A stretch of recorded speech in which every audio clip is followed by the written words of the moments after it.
Hi everyone. So let's start now. In this lecture, we will study three levels of schema in DBMS.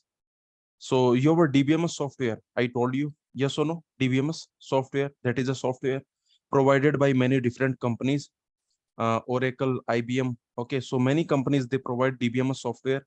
That DBMS software, okay, basically that provides three levels of schema.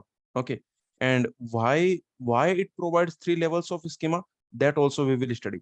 So basically we will study three levels of schema. Your DBMS software will provide three levels of schema. Why it provides three levels of schema, that we will see. Okay, and what are these three levels of schema, that we will see. And then we will see data independence, this concept we will see. And then we will do some practice questions on the normalization. Okay, and relational algebra we will start tomorrow. Okay, in the next class we will start relational algebra. Basically today we will finish the normalization. Okay, completely. Not a single topic, not a small topic, okay, will be remaining. Okay, so today normalization will be completed. Normalization also the relational model. Okay, so these two topics, relational model and normalization, these two topics will be completed today. Yes, okay, Mavit, everything will be completed today.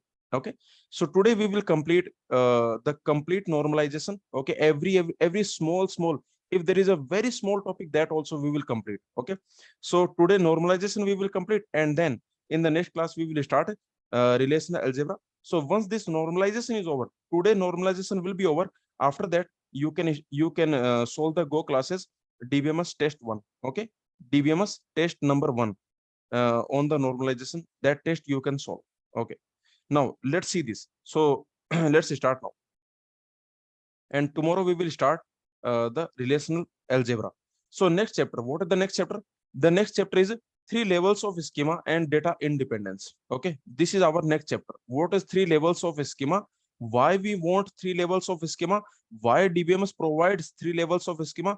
And this data independence. So these two concepts we need to see. Okay, so let's first see the first topic that we will see, that is three levels of schema. Like what are these three levels of schema? Okay, what are these three levels? So these three levels we will study, and then we will see why we want these three levels of schema. Okay, so basically this is a feature, these three levels of schema.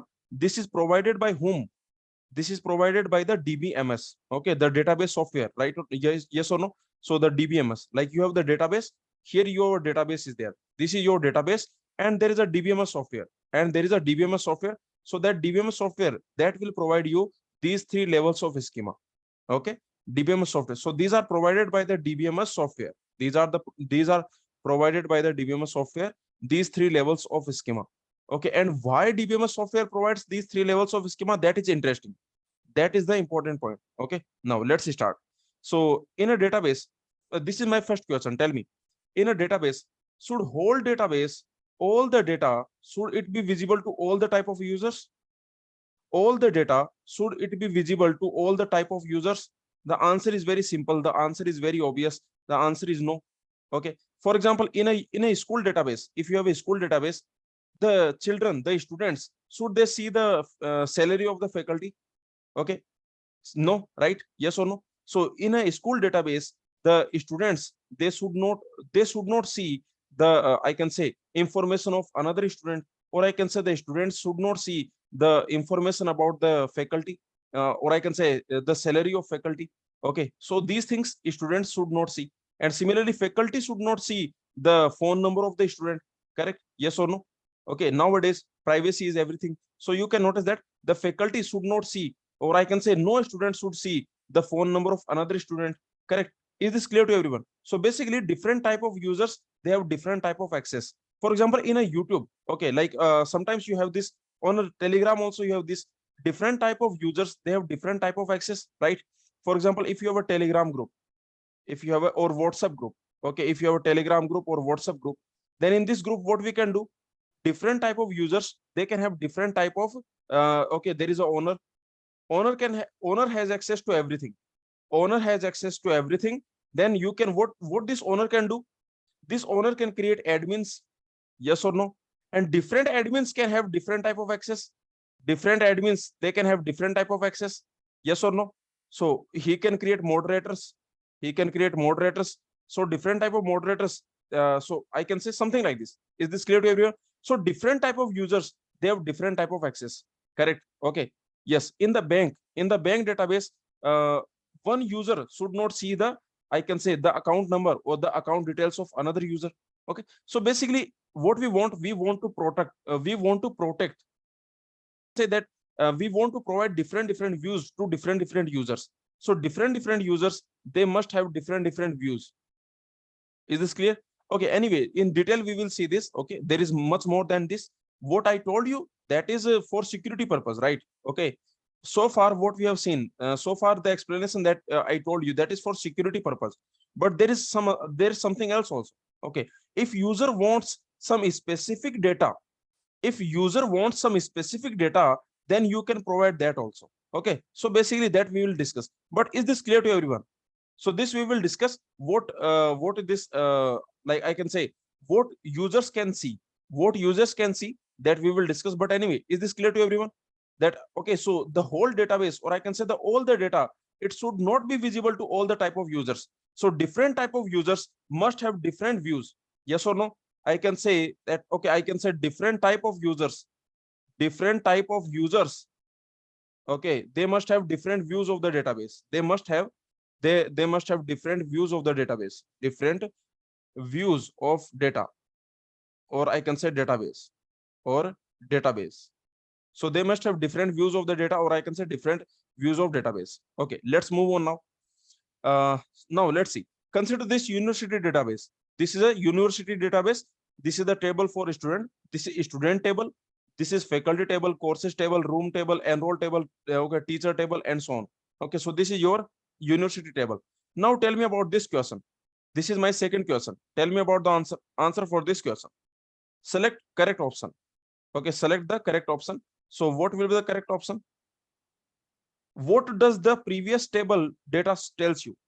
This previous data, what it tells you? Like basically, I can say, consider the university database. What this is telling you? What this is telling you? Is it telling you how the data is stored? Is it telling you on the hard disk how the data is stored? Is it telling you? Is it telling you on the hard disk how the data is stored? No. Okay. It is not telling you on the hard disk, on the hard drive, how the data is stored. It is not telling you in which order the records are stored. Yes or no? In every table there are records. In every table there are tuples. Okay. In every table there are tuples. But how those tuples are stored? Which data structure is used? Okay. Is it sorted? Is it unsorted? Okay. Basically, which data structure we are using? So basically, how the records, how the rows, how the tuples are stored on the hard drive, that is not told. Okay, we don't know that. We don't know how the data is stored. But what this tells you? This tells you what data is stored. It tells you what data is stored. Yes or no? Basically, this database, this university database, it will tell you everything about the data in this database. Yes or no? This university database, it will tell you what data we are storing. This university, what data it is collecting, what data it is storing. Okay, so the whole, I can say, what data we are storing, that is told. How data is stored, that is not told. And how users will see the data, that is also not told. So I can say, if you look at this, tell me what we call it. We call it schema. Yes or no? We call it concept. This is called conceptual schema. This is called conceptual schema. Okay, because conceptual schema, the conceptual schema, that will tell you what data we are storing. Okay, let's move on now. So this is the idea. Anyway, so let's move on. Now let's see this 3 levels of schema. So what happens? Let me tell you. Very simple thing. This is the final conclusion. You know that your database is stored where? Tell me. Where do you store the database? Where you will store the database? Some hard drive. Okay, because database is huge. Okay, maybe 1000 gigabytes, 1000 GB. Okay, 100 GB, maybe 1 terabyte, 2 terabyte, maybe 10 terabyte. Okay, 1000 terabyte. So I can say that database is stored. Database is huge. So this is your database. This is your database. Okay, and this is your hard drive, or maybe something. Maybe basically this is the storage device. Okay, so here your database is there. Then you have DBMS. This DBMS is an interface. Correct. Yes or no? This DBMS, it will provide you the interface. This DBMS, it will provide you the interface. So this is your DBMS. This is your DBMS software. Okay, so it will provide you the interface between user and database. This is your database, and here you have user. Here you have some user. Okay, here, okay, here you can have some user. So basically, this will provide you interface between database and users. Now, this DBMS will provide you 3 levels of schema. Basically, how the data is stored. Yes or no? How the data is stored. So basically, the data DBMS, it will provide you, okay, how the data is stored. That is stored by physical schema. How the data is stored. How the data is stored. Which data structure you are using. Okay, is the data stored in a sorted manner, unsorted manner? Okay, basically, which indexes you are using. So how the data is stored and all the details about the storage details. All the storage details, those are told by physical schema. Those are told by physical schema. So this physical schema, it will take care. This physical schema, it will tell you about the storage details, how the data is stored. Is this clear to everyone? How are we storing the data? Actually on the hard disk, how the data will be stored, that will be told by physical schema. So this physical schema will tell you how the data is stored. Okay, next, after that, you can notice this conceptual schema. This tells you what data we have in the database. This conceptual schema, this tells you what data we have in the database. What data we have in the database. Okay, conceptual schema or logical schema. Another name is logical schema. Can you notice? So far in this, so far we have seen this. So far in our DBMS subject, so far we have seen this conceptual schema. So far we are dealing with the conceptual schema. Most of the time we study conceptual schema.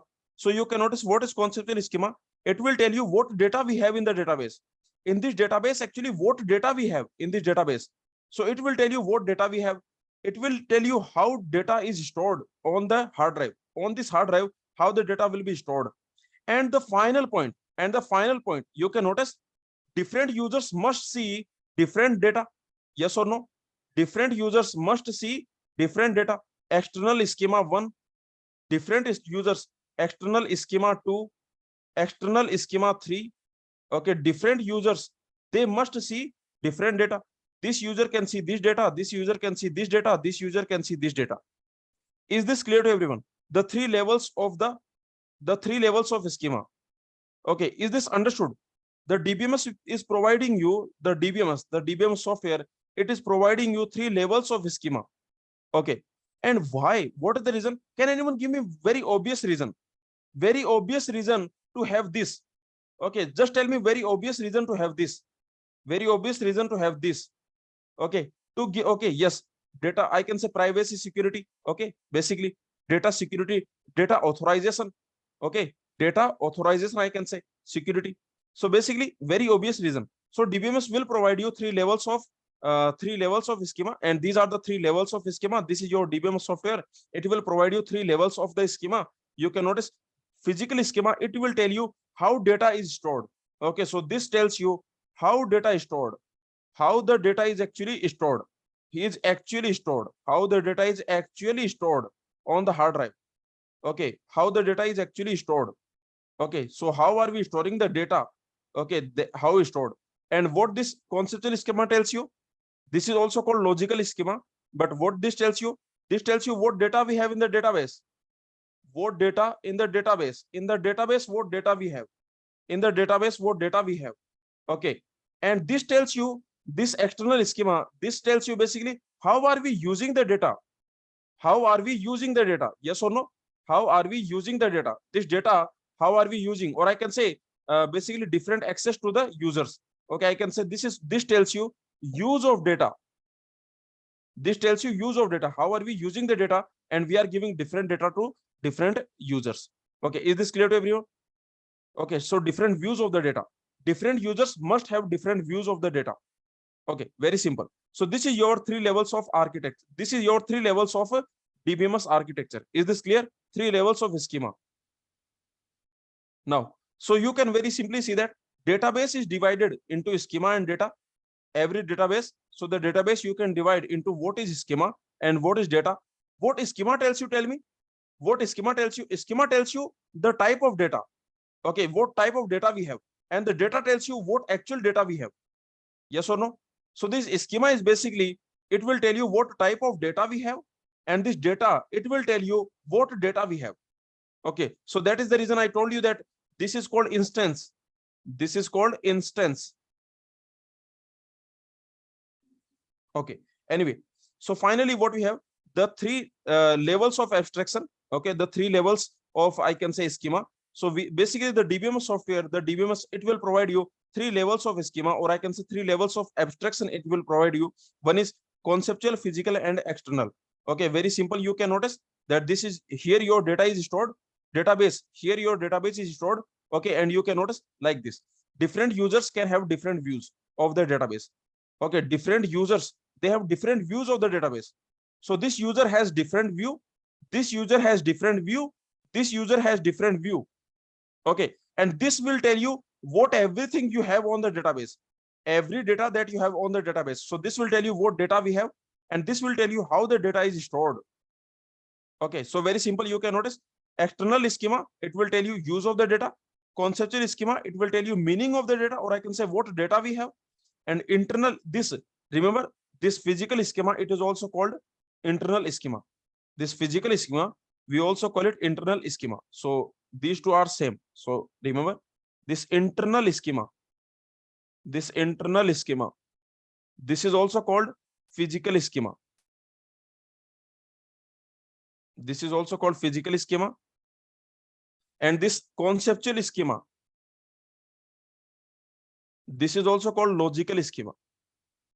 This is also called logical schema. Okay, so now so you can notice, very simple, internal schema or physical schema, it will tell you how the data is stored. Okay, let's move on now. So let's see one by one. Okay, three levels of schema, let's see one by one. The first is conceptual schema, or you can say logical schema. For example, this is your logical schema, yes or no? This is your conceptual schema. So the conceptual schema will tell you what data we are storing in the database. Okay, so conceptual schema, what is going to tell you? This conceptual schema or logical schema, what it will tell you? It will tell you what data we are storing.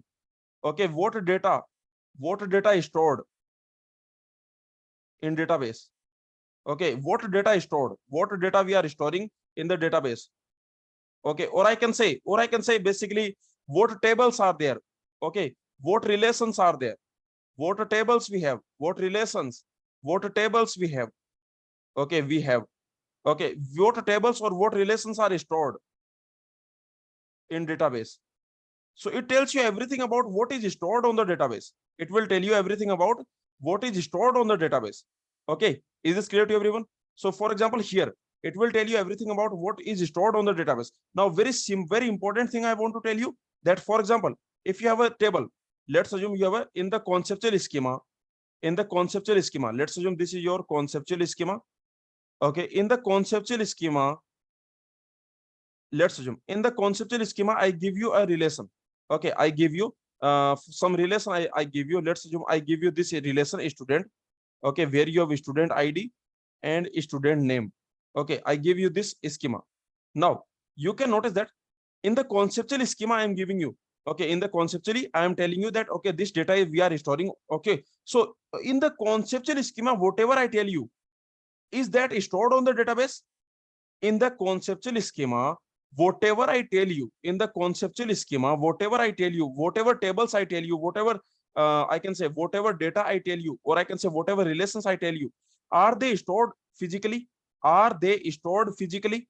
Yes, they are stored, right? Yes or no? I told you conceptual schema means what data we are storing, what data we are storing on the database, what data we are storing.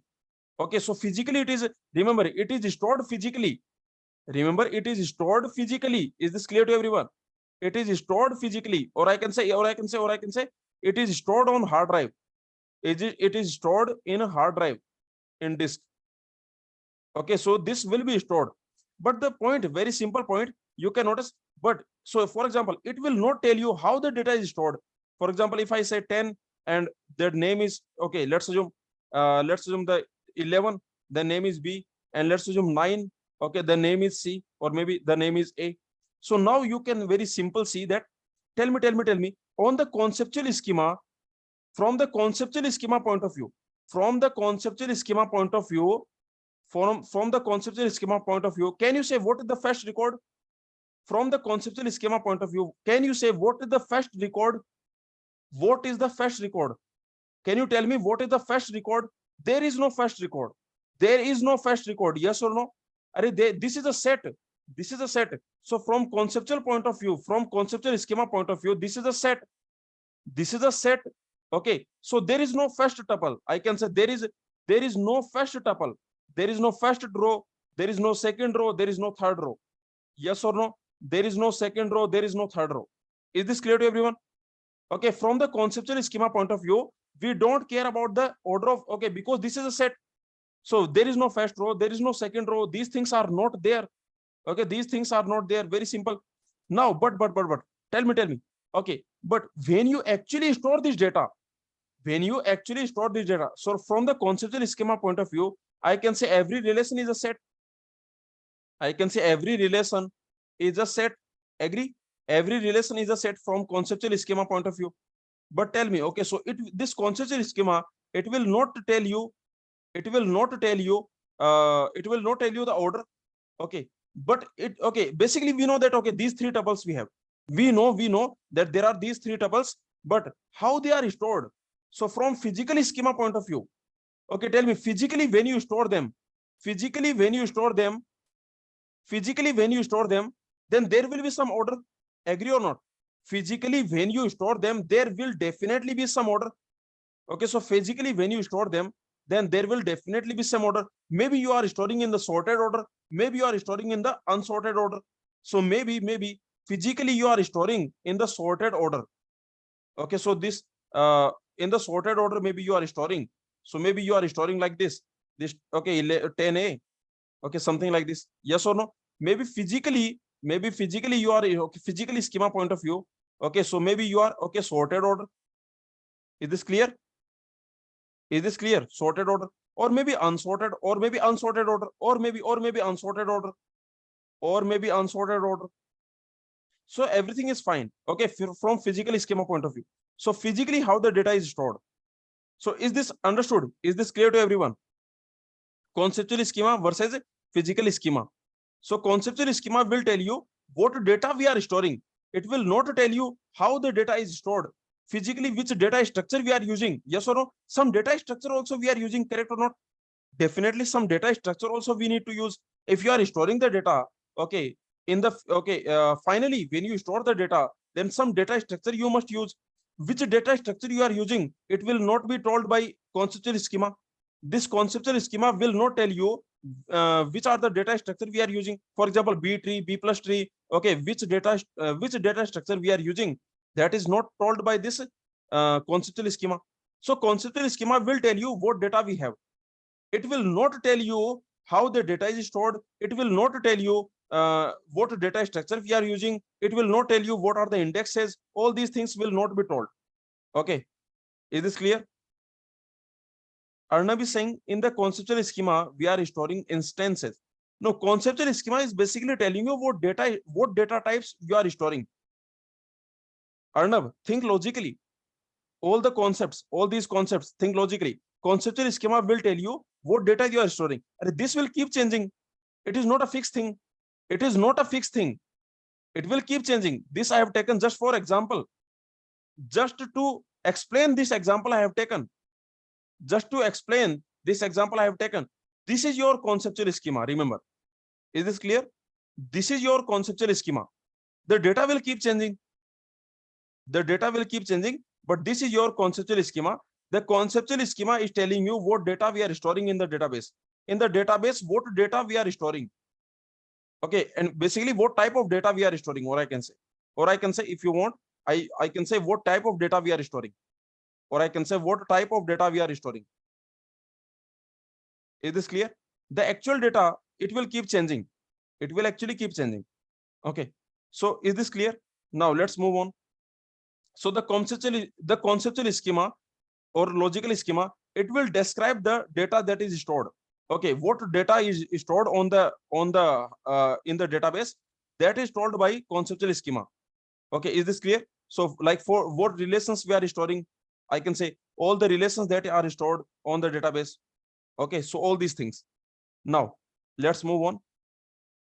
Now one important thing I want to tell you here. So for this conceptual schema, that it will not tell you. Okay, can you notice? See this statement. This is important. So this will not tell you what this conceptual schema, it will not tell you what the conceptual schema, it will not tell you the data representation, how the data is represented. Okay, how the physically it is organized. Okay, so how it will be accessed. So basically these things, how it will be accessed. Okay, how so these things are not told by the conceptual schema. So for example, very simple. And one more thing that, tell me one thing, most of the time whenever you have a database, let's assume there is a database, let's assume this is your database. Okay, and let's assume this is your DBMS software. This is your DBMS software.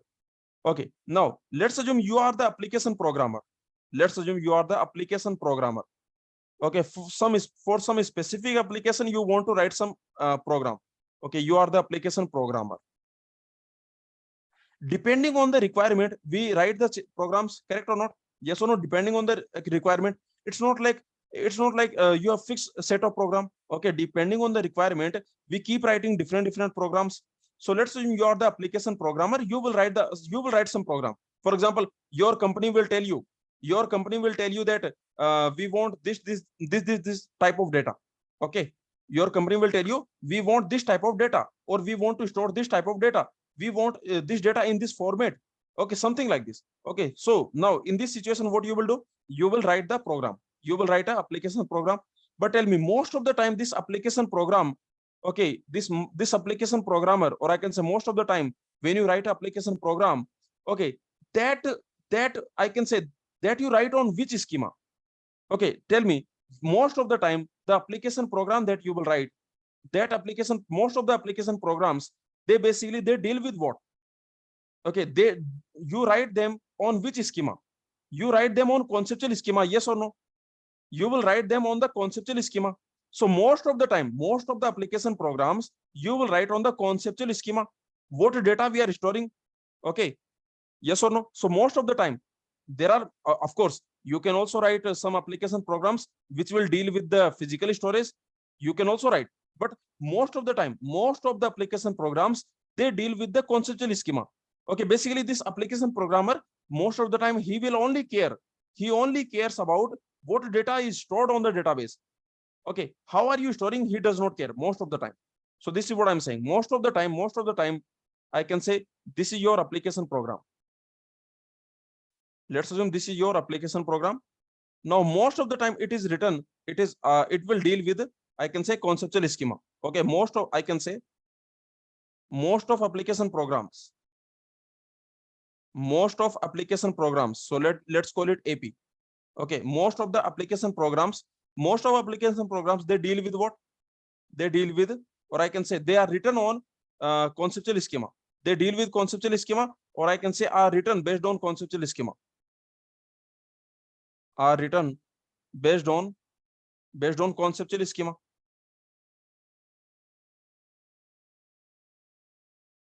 Okay, most of the time actually data retrieval is the main important part. Okay, most of the time in any company, for example Amazon, tell me what is the most important I can say feature of the Amazon. Like what is the most important from the Amazon point of view, from the company point of view, what is most important?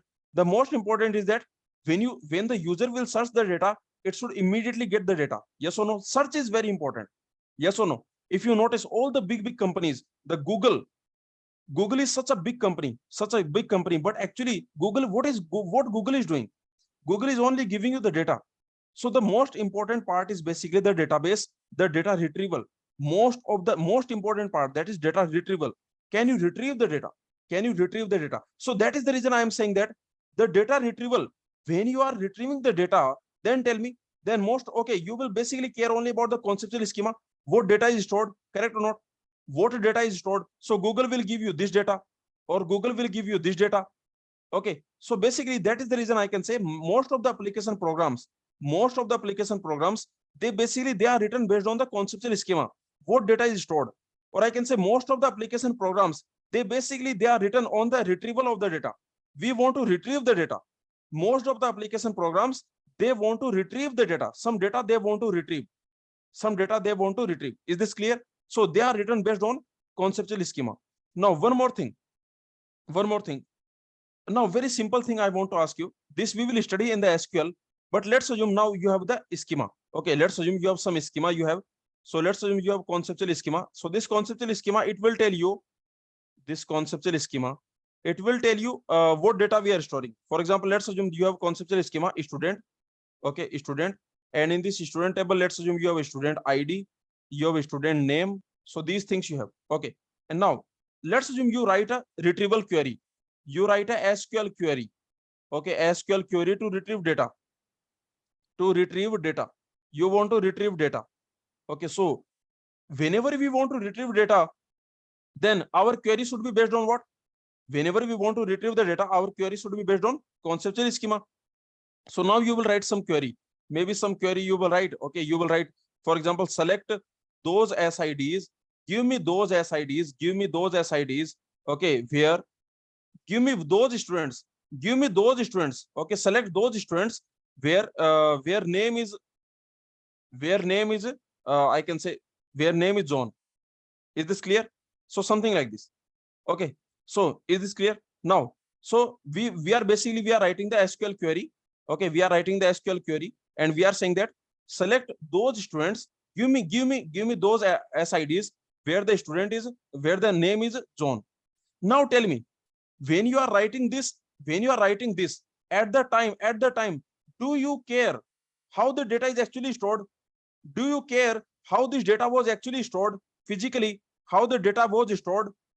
When you write this query, do you care how the data was actually stored? We don't care. Okay, basically we only care, give me SID whose name is John. You give me this. One more thing. When you are writing this query at that time, this query, does it tell you? Because I can say, okay, let's call it application program. Okay, let's call it application program. This is a simple query. Okay, and let's call it a simple application program. So this is your application program. Now tell me, this application program, does it care about the physical? No, it does not care. Also one more thing, that when you are writing this program, are you telling the database, are you telling the DBMS in which order you want the data? Are you telling the database in which order you want the data? No. Yes or no? We don't know. We are not telling anything about in which order we will get the data. We don't know in which order we will get. Okay, I don't know. For example, maybe I will get in this order. Maybe I will get in this order, unsorted order. Yes or no? Maybe I will get in unsorted order, or maybe I will get in sorted order, I don't know. Okay, I don't know in which order I will get the data. So I'm not telling in which order you give me the data. Okay, I'm not telling, I'm not concerning about the physical storage details. So this is the simple idea, that this application program, it only cares about what data you want, and it only cares about the conceptual schema. Is this clear to everyone? So this application program, this only cares about the conceptual schema. This application program, so this only cares about the conceptual schema. So finally, I can say that this, when you write this, then okay, these things are irrelevant. Okay, the order of retrieval. Okay, retrieved tuples, I can say order of retrieved tuples, okay, is irrelevant. Okay, or I can say doesn't matter.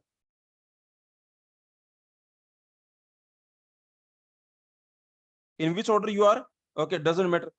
Also, one thing I can say, that also doesn't care about how the data is stored. Doesn't care about how the data is stored.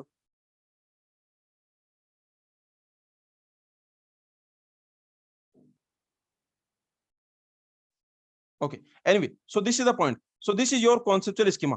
Did you understand conceptual schema? Tell me. So remember, if you write application program based on conceptual schema, then it will not care about the physical details. It does not care about the physical details. So when you write application program based on conceptual schema, then it will not care about the physical details. Okay, so very simple. Also, it will not care about the access details, like in which order you are getting the records. Okay, in which order you are getting the records. So that also is no, that also does not matter for this application. So this is the final point. Okay, now let's move on. Now let's see the physical schema. What is physical schema? Let's see the physical schema. The physical schema is basically telling you, or I can say internal schema. So what this physical schema? This is telling you how the data is stored. How are we storing the data?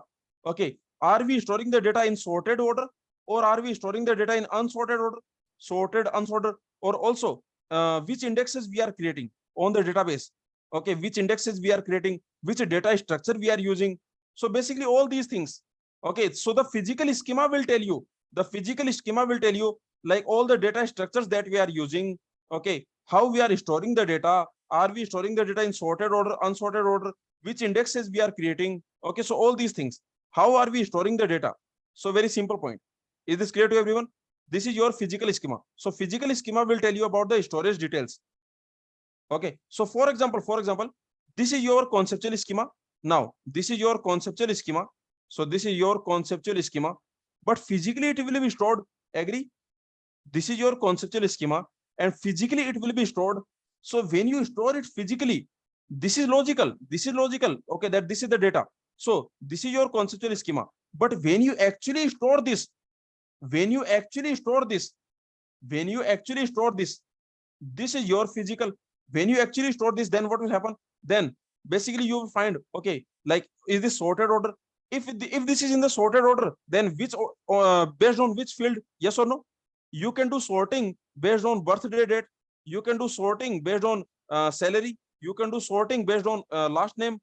So basically how the data is stored. So this is the conceptual schema. But physically when you store this data, then how are you storing the data? Okay, how are you storing the data? Next, what indexes you are creating? What indexes we are creating? For example, in your notebook, in any book, whenever you study a book, then there is an index, right? Yes or no? In every in the beginning of every book there is an index. If there is no index, let's assume, okay, let's assume you are studying you are learning the Dbms book, and there is no index, then it will become very complicated. Yes or no? You will never read that book, because it will become very complicated to search the information, to get the information. Okay, that will become very complicated. Okay, so that is the reason in the database. Okay, so physically what we do, we create indexes. Now based on what? Tell me very simple thing. Based on which field you will create the index? Based on which field you will create the index? Based on which field? Yes, primary key, that will automatically happen. Okay, based on primary key, the Dbms will automatically create the index. Okay, so this primary key, based on primary key, automatically Dbms will create the index. The Dbms software, it will automatically create the index. But tell me what you want. Okay, tell me in a school, let's assume there is a school. In this school, okay, in this school, if you are searching for some detail, if you are searching for some detail, will you search based on student? Like for example, most of the time, if you are searching the detail, are you searching in a very I can say in a very, what I can say, sophisticated manner? When you search a detail, then do you search in a very sophisticated manner? No. What you will search? Okay, in this school database, if you want to search for your students, for your friends data, okay, then you will just search the name. Yes or no? Based on name, you will search based on name. So what? Okay, now this school owner, this school owner, or I can say database designer. Okay, this database designer, what he knows?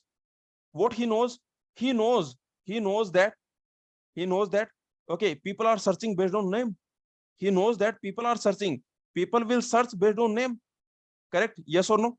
People will search based on name. He knows this. People will search based on name.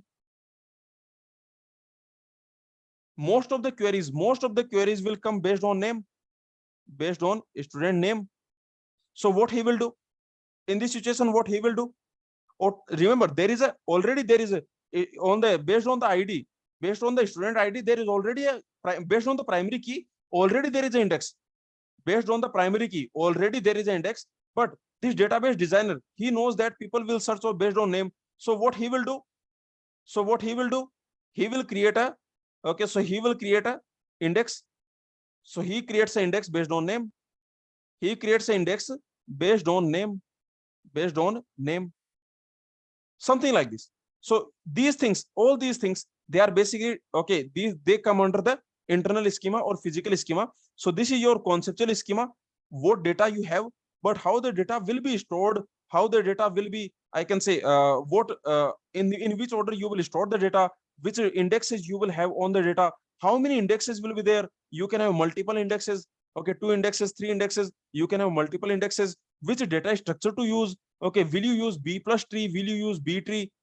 So in which, basically all these things, all the storage related things, those will be told by physical schema, or I can say internal schema. Is this clear now? So let's move on now. So this is your physical schema. Now let's see the next.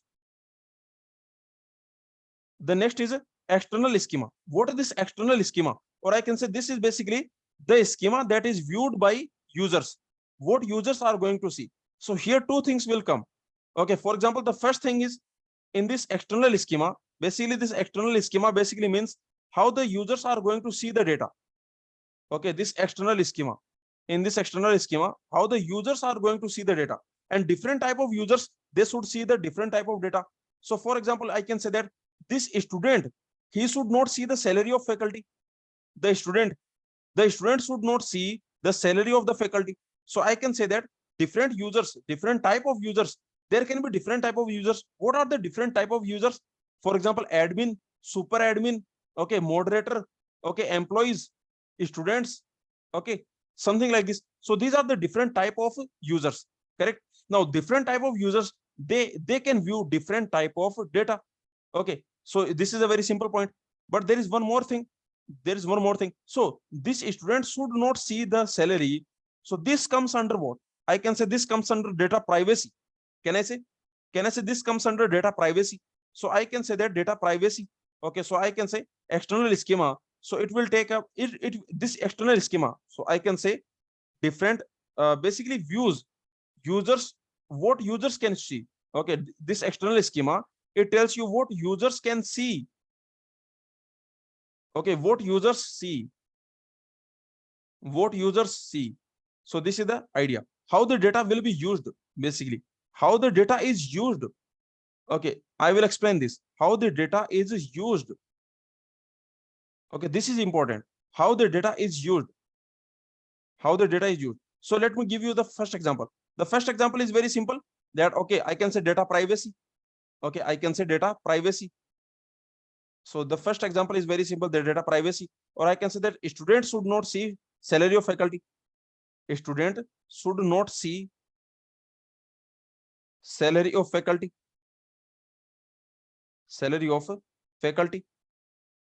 So something like this. Now the second thing, but how the data is used, that will come under what? How the data is used, that will come under what? Now very simple thing, let's see. Let's assume you are storing the date of birth.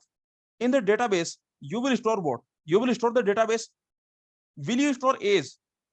Will you store age in the database? Will you store age in the database? Will you store? Why no? What is the reason no? Will you store age in the database? Why are you not storing the age in the database? What is the major thing? It will keep changing. Every second it is changing. Every day it is changing. Yes or no? Every day, every second, every month, every year it is changing. It is very dynamic. Every minute, every second it is changing. The age is changing. Yes or no? So this is what I'm saying, that so very simple thing, that in the database you will not store, or I can say in the conceptual schema we don't have age. Agree? In the conceptual schema, you don't have age. In the conceptual schema, let's assume you have date of birth, but you don't have age. In the conceptual schema, You have date of birth. Date of birth is there, but this we will not store. Very simple. You know how? Okay, you know why? Because it will keep changing. So that is the reason in the conceptual schema, you have date of birth, but you will not store the age.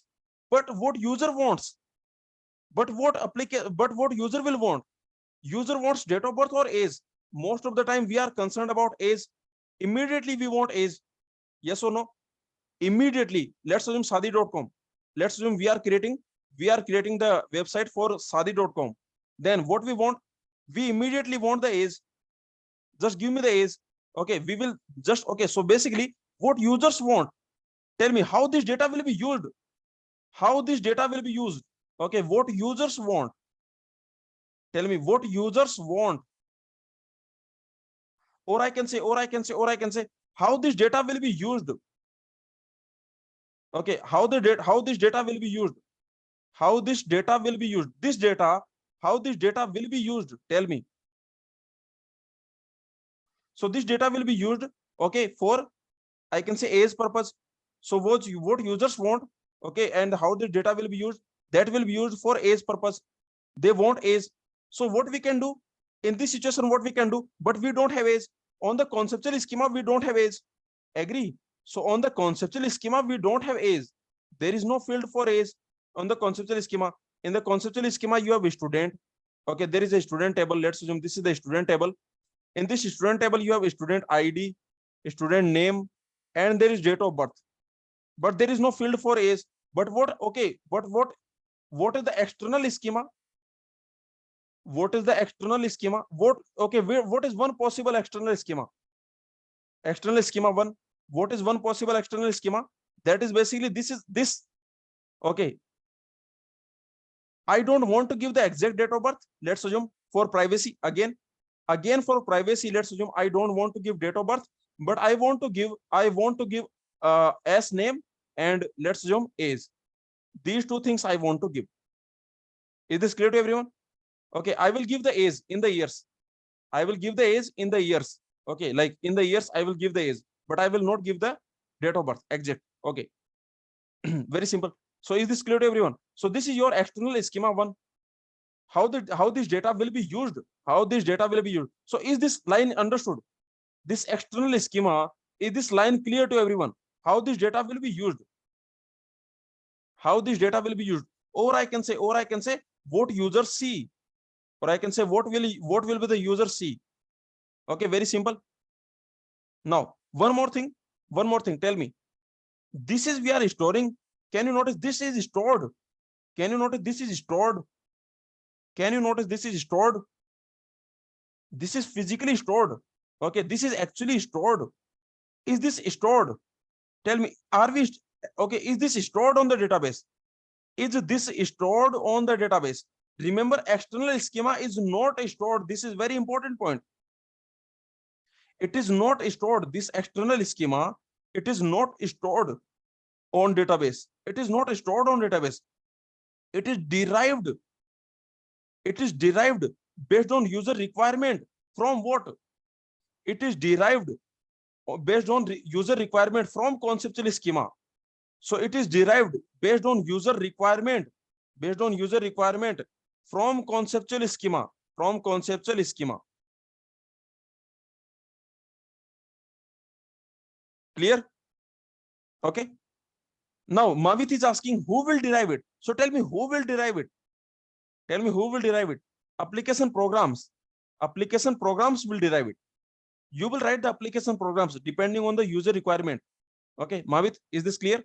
Depending on the user requirement, you will write the application programs. Okay, so the application programs they will derive it. So you can notice who derives. Who derives it? Who derives this external schema from conceptual schema? Okay, so very simple, that the application programmers. So application programs, we will write the application programs. The application programs. Okay, and remember these things will keep changing. These things will keep changing. Like application programs, they will keep changing. For example, today you have some application program, and tomorrow your boss will tell you, give me one more application program. Yes or no? For example, let's assume that on the sadi.com, on this website, let's assume people are searching by age. Let's assume on the Shaadi.com, people are searching by age. Then what the boss will tell you? What the boss will tell you? The boss will tell you that, okay, give me write one program. Okay, quickly write one program so that people can quickly search based on age. Okay, is this clear? Write one program, okay, which will give the users can see the age. Write one program so that users can see the age. But okay, very simple point. See, the users are searching based on age. User want age, but what you have date of birth. So what you will do? You have date of birth. User is wanting age. So what you will do? You will go to the application program. You will go to your employee and you will tell him, okay, write a program so that from the date of birth, the users can see the age. The user should not see the date of birth. User should see the age. Okay, so you will write a program. Then the next day, okay, after 1 month, what will happen? After 1 month, let's assume people are searching based on something else. People are searching based on maybe I can say yes, caste. Yes, okay, so people may be searching based on caste, or people may be searching based on something else, for example, maybe occupation. Okay, so basically these things will keep changing, yes or no? So the external schema, it very much depends on what? This external schema, it very much depends on what? It very much depends on user requirement, yes or no? It basically it depends on the user requirement. The user requirement keeps changing. Okay, what user is wanting, that will keep changing. So we will also keep writing the programs. That is the reason these companies are running. Just think about it. If you write all the programs one time, sometimes I also think like this. The Dream 11, for example, let's assume there is a app, Dream 11 or Zomato. Okay, but let's assume there is a app. Now, sometimes you might be thinking, like, once everything is done, like what people are doing, okay, those employees, those programmers, what they are doing. So they keep doing something. They keep writing more programs. Okay, they keep upgrading the programs, new programs. Okay, so depending on the user requirements, so everything. So these things keep happening. So is this clear to everyone? So okay, remember this external schema. So this application programs, okay, they will derive this external schema. And remember, this external schema, it basically it depends on the user requirement. It depends on the user requirement. Okay, so it is basically, I can say it is very much dependent on user requirement. What is the user's requirement? User requirement. Is this clear? It is dependent on user requirement. Okay, so this is the idea. So like this. Now, so this is your conceptual schema, and this is the external schema. So I hope this point is clear. So very simple. So what data we are seeing, so like this, you can notice. So this is the point. If you have this table, then you can create a view like this. You can write the program. See, we don't care about the details of this program, but this is your application program. Some students are asking, for example, this is your conceptual schema. Okay, correct. This is your conceptual schema. So this is your conceptual schema. This is the actual data that is stored. This is the actually this data is stored in the database. In the database, this is the data that is actually stored. Now what will happen? Now this is the external schema. This is the external schema. This is your external schema, or I can say external schema 1, because there can be many different external schema. From this conceptual schema, how many external schema you can create? From this conceptual schema, how many external schema you can create? Many. Okay, you can create many. You can keep creating. Okay, so many external schema you can create. So you can notice this is one external schema. Okay, let's assume, for example, in this table, do we have current city? In this table, do we have current city? In this table, do we have current city? We don't have current city, but okay, but we can derive this current city. We can derive this current city. Okay, so something like that. Okay, maybe based on some information, maybe we can derive this current city. Okay, so here actually it is not here it is not clear how are we going to derive the current city, but maybe there is another table. Maybe there is another table. Based on two tables also you can derive. Remember this external schema, do we derive this from one table or another table? This external schema you can derive from many tables. In the conceptual schema, let's assume this is the conceptual schema. In this you have relation R1, in this you have relation R2, in this relation R3, in this relation R4. Now remember, in the external schema, you can derive from this, you can derive E1. From these two, you can derive E2. Is this clear? From these two, you can derive E2, and maybe from these three, and maybe from these three, from these, or I can say from these three, maybe you can derive. From these three, you can derive external schema 3. Is this point clear? Let me give you one example for this also. This is your external schema 1. This is your external schema 2. Let me give you one example here also.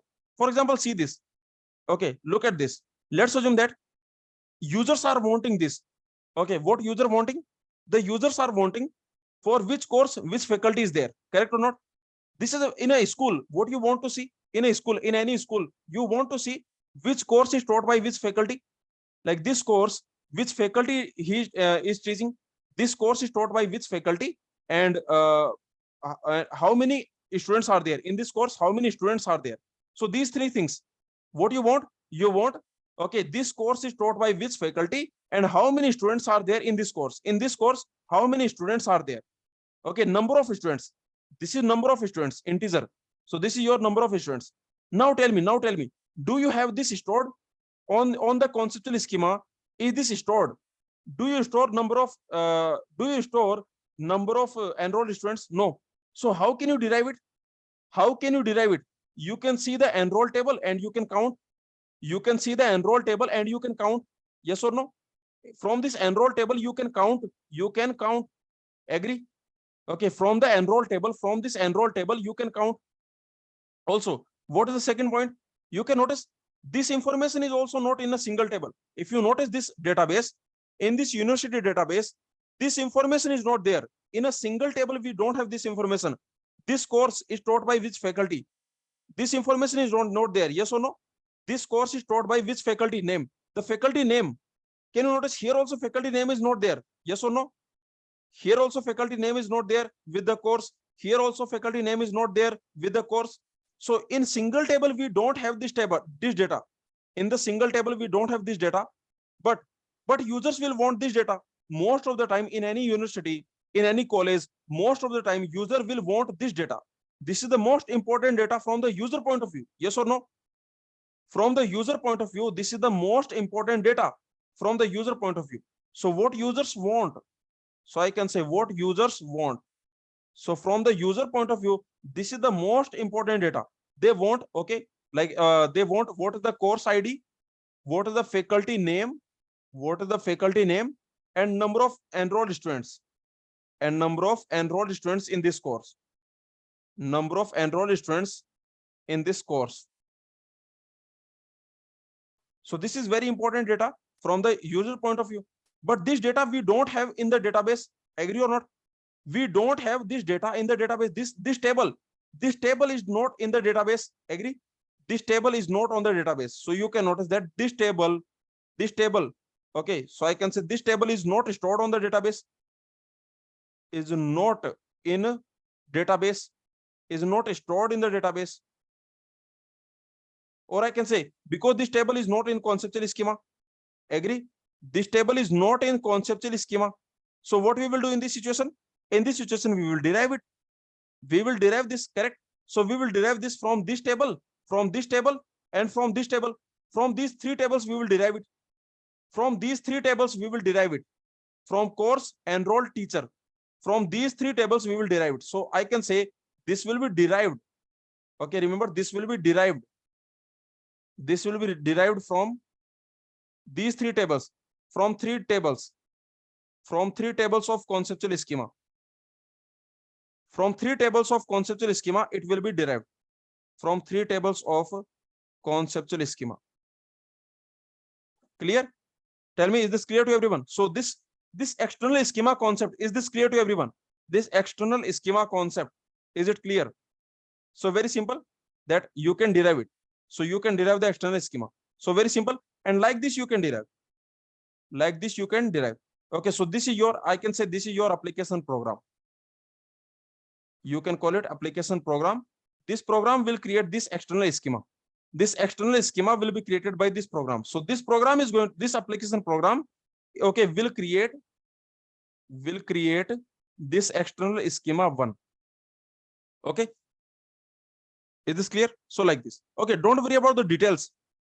Okay, no one will ask you this. Okay, how? But what I'm saying, I am saying that this program, okay, I am saying that this program will be, yes, views are temporary.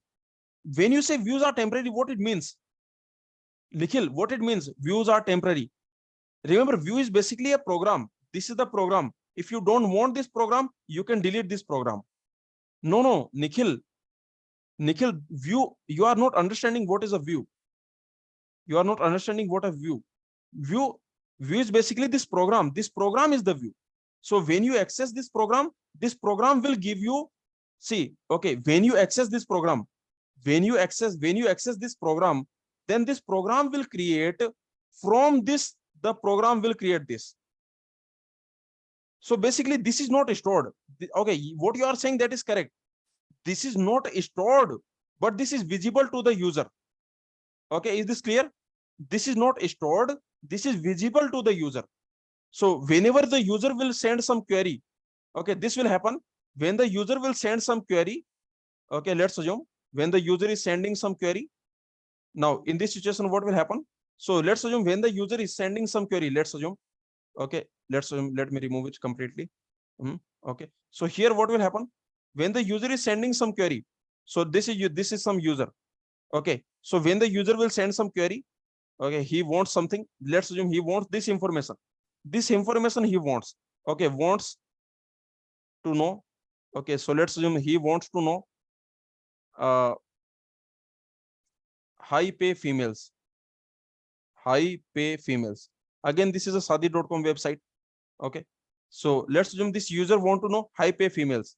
Definitely he is going to, I can say, he is not having a correct mindset, because okay, so he want to marry high pay females, let's assume. Okay, very simple. Okay, so let's assume this user want to marry high pay females, but this data is not stored in the database. Yes or no? This data is not stored on the database. Agree? Okay, please understand step by step. Please understand, this is very simple point. Okay, just understand this. Many students, many people, they don't understand this concept. Okay, they just know, okay, what is external schema, what is internal schema, but you should understand this. Okay, let's assume this user is wanting, this user wants to know high pay females. He want to marry. Okay, let's assume this user want to marry, and he want to marry a high paying female. Then what he will do? But this data is not stored on the conceptual schema. This data we don't have. This data we don't have on the table, on this table in the database. We don't have this. So what you will do? But you are very smart. You are the database designer, or I can say you are the application programmer. You are the application programmer. You already have a program for this. So when this user will want this data, then this user program will be called. This program will be called. Then okay, this program will be called. This program, what this program will do? This will, okay, this will take from this this is stored in the database. So from this conceptual, I can say, from this stored data, this data is stored on the database. From this it will create the conceptual external schema, and then it will go to the user. Tell me, is this clear? Let me know. Okay, so very simple. So like this, you can create many external schema. External schema is basically is just an application program. You are writing a program, very simple. You are just writing a program, and like this it will happen. Okay, tell me, is this clear? So what is external schema? That is basically parts of information, okay, that we want, that a user want to see. It is derived from conceptual schema. Remember, it is not stored. It is derived from the conceptual schema. It is not stored. So very simple point I'm saying. And tell me one more thing. It is derived from the conceptual schema. So if I change the conceptual schema, will I have to change this program? Will I have to change this program? Will I have to change this program if I change the conceptual schema? Yes, definitely. Agree or not? So very simple point. This is another important point. This is another important point. If I change the conceptual schema, okay, if we change conceptual schema, there is possibility. I am not saying that this is okay. Tell me, is it necessary? You have to change it. Is it necessary? You have to change it? No. So if we change the schema, there is a possibility to change. Okay, there is a possibility. a possibility to change. Okay, possible to change this. So if you change the scheme conceptual schema, then okay, then possibly have to change. Then possibility have to okay, we have to change this application program also. Correct? This application program also we have to change. Okay, is this clear? So this is derived from the conceptual schema. So if you change the conceptual schema, then it is possible. It is possible to change this. It is possible to change this application program also. Okay. Now let's move on. So let's see this. Why we have these three levels of schema? All the three levels of schema. Why we have them? So before that, let me just give you some details, some important points. Okay, this is the conclusion of the important points. Now Arnav is asking one doubt. Let me answer that doubt. Arnav is asking at least 5 messages Arnav has sent. So okay, this data I took only for the, remember, this data I took only for the this instance I only took for the understanding purpose. Arnav, is this clear? This I took only for the understanding purpose. It is like this analogy. Okay, tell me. Remember, this is conceptual schema. Please understand, this is conceptual schema. Please understand, this is conceptual schema. So this conceptual schema has nothing to do with the instance. The instance will keep changing. The instance will keep changing. The conceptual schema has nothing to do with the I can say with the instance. So the conceptual schema is this. For example, a student table, okay, student ID, a student name, okay, and date of birth. Is this clear? This is conceptual schema. This is conceptual schema. Is this clear? The data will keep changing. The data will keep coming, keep going. Okay, the data, we don't care about the data. Conceptual schema is telling you what data we are storing, what data type we are storing, which type of data we are storing. So these three data we are storing. Conceptual schema is telling you that in the database, you will store this. You will store this information, you will store in the database. This information for any student. This conceptual schema is telling you that passport number you will not store, age you will not store. Is this clear? Number of students you will not store. So the conceptual schema is telling you age will not be stored, passport number will not be stored. Okay, number of students will not be stored. Is this clear? So the conceptual schema is telling you what information we are storing in the database. So this information we are storing in the database for every student. For every student, this information we will store in the database. And what this physical schema will tell you? What this physical schema will tell you? This will tell you how we will store this data. This data we will store. Okay, so this conceptual schema is telling to be stored. To be stored. To be stored. Okay, this physical schema will tell you how we are storing this. How is it stored? How is it actually stored? Which data structure you will use? How is it actually stored? Okay, and what this external schema is telling you? What this external schema? Give the information that user wants. Yes or no? Give the information that user wants. What user wants to retrieve. So this external schema, it will tell you, give user what he wants. Or I can say how user will retrieve the information. How user retrieves information.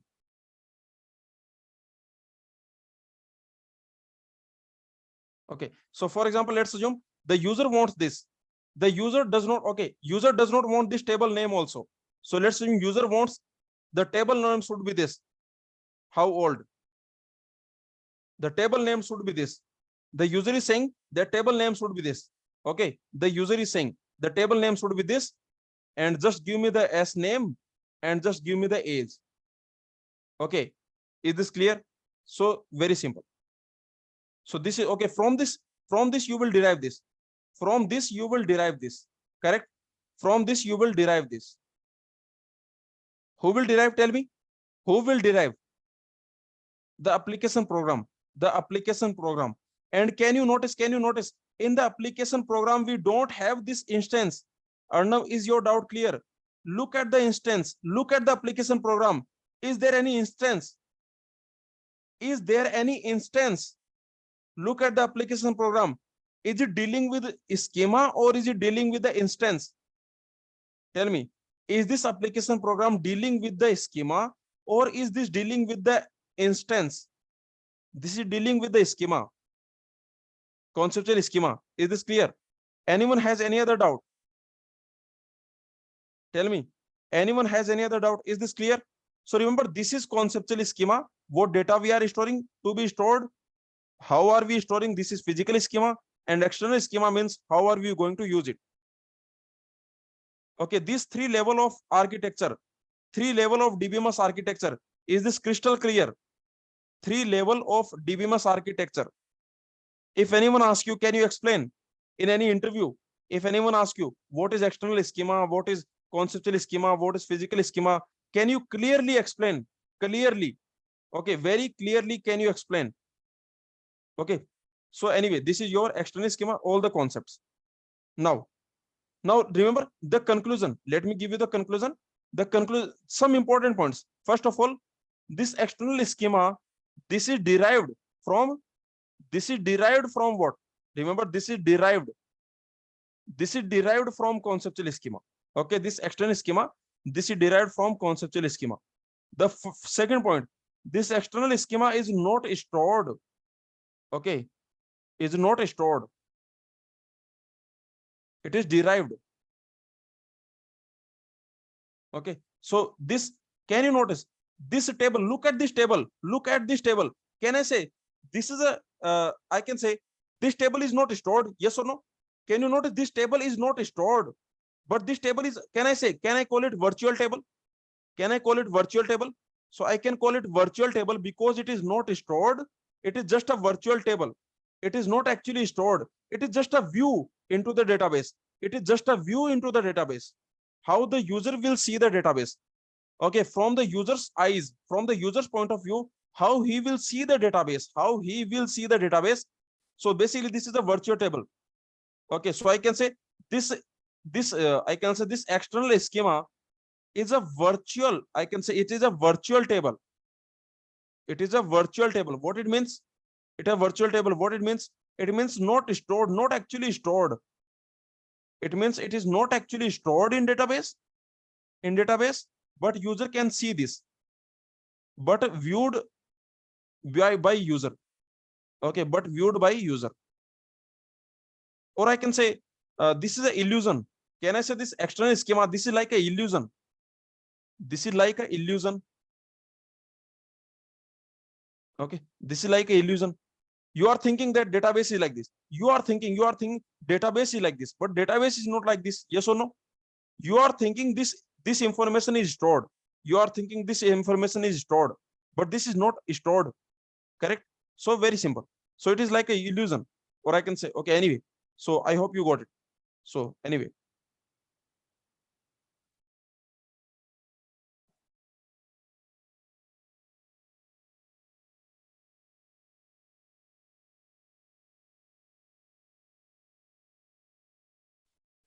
So like this. So this is some conclusion and okay. And from conceptual schema, yes, the third point, the fourth point, from conceptual schema, you will go to the physical schema. Agree or not? From the, okay, based on that, based on conceptual schema, you will create the physical schema. Based on conceptual schema, you will create the physical schema. Okay. Conceptual schema is more or less fixed. Okay, conceptual schema, that is more or less fixed. This conceptual schema, it is time invariant. It is time invariant. Of course, you can change it. Of course, for example, next year, if you want to change some, if you want to, it will rarely change. Or I can say the conceptual schema, it will rarely change. It will rarely change. Of course, it can change. Of course, you can change it. Okay, but it will rarely change. So you can call it time invariant. Is this clear? The conceptual schema, it rarely changes. But the external schema, it will change frequently. Yes or no? This external schema, it will change frequently based on the user requirement. Agree or not? This external schema, okay, this external schema are created. Okay, different. This external schemas, These external schemas are created. I can say these external schemas are created based on user requirement. Based on user requirement. Based on user requirement.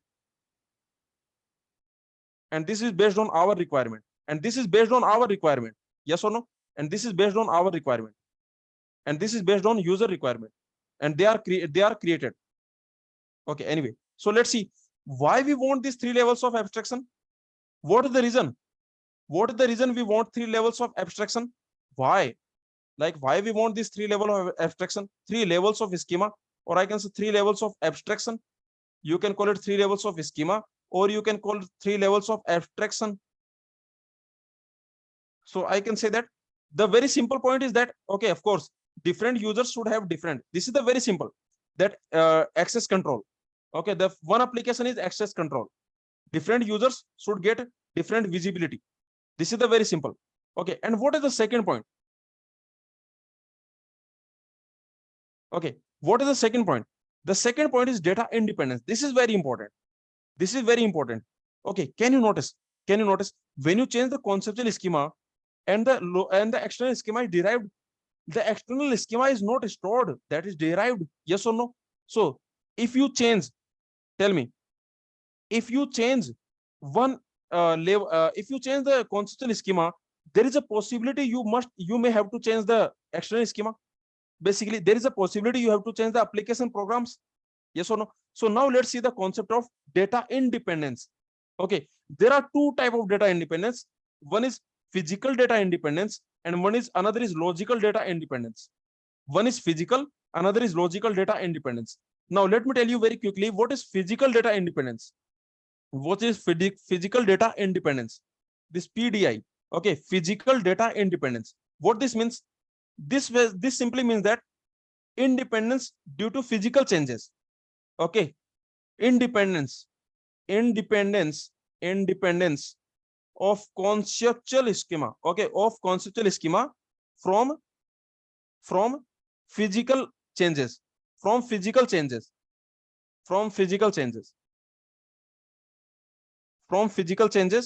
Okay, this is this clear? Like if you change the, for example, let's assume you are using B tree. Okay, one day you are using the B tree and next year you use the B plus tree. Okay, tell me, does the conceptual schema care about it?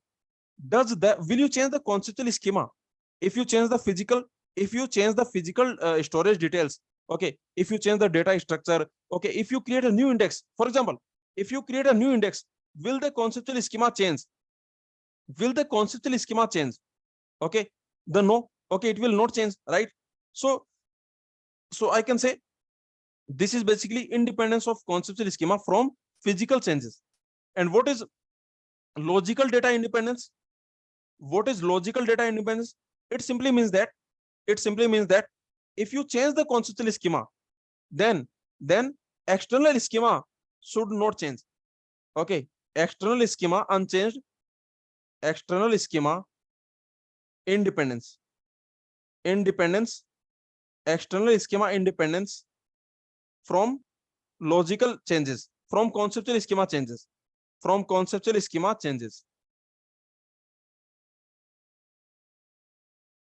Okay, let's see one by one. This is very simple. This physical data, this is actually very simple. Physical data independence. What this says, the physical data independence. What this says that, just think about it. A very simple point I'm asking you. This physical data independence. Okay, what this means? Let's assume you have a table in a university. Okay, let's assume you have a conceptual schema, and let's assume there are 4 tables. Okay, let's assume there are 4 tables. Now, if I create some new index, if I add new index, let's assume I add 2 new index, then will the conceptual schema change? Will you change the conceptual schema? You will not change, right? The conceptual schema will not change. Will something change? If you add 2 more indexes, will something change? Efficiency will change. Yes or no? Very fast you can access the data. I agree or not? Very fast you can access the data. Efficiency will change, but conceptual schema will not change. So if you add some index, or for example, if you delete some index, let's assume you have 5 indexes, okay, different on 5 attributes. You have index on name, you have index on primary key, you have index on date of birth. You have index on A's. Okay, so you have different indexes. If you delete some of those indexes, then what will happen? Then also conceptual schema will not change. Then what you will change? Basically, efficiency will change. Yes or no? Efficiency will change, but conceptual schema you will not change. Okay.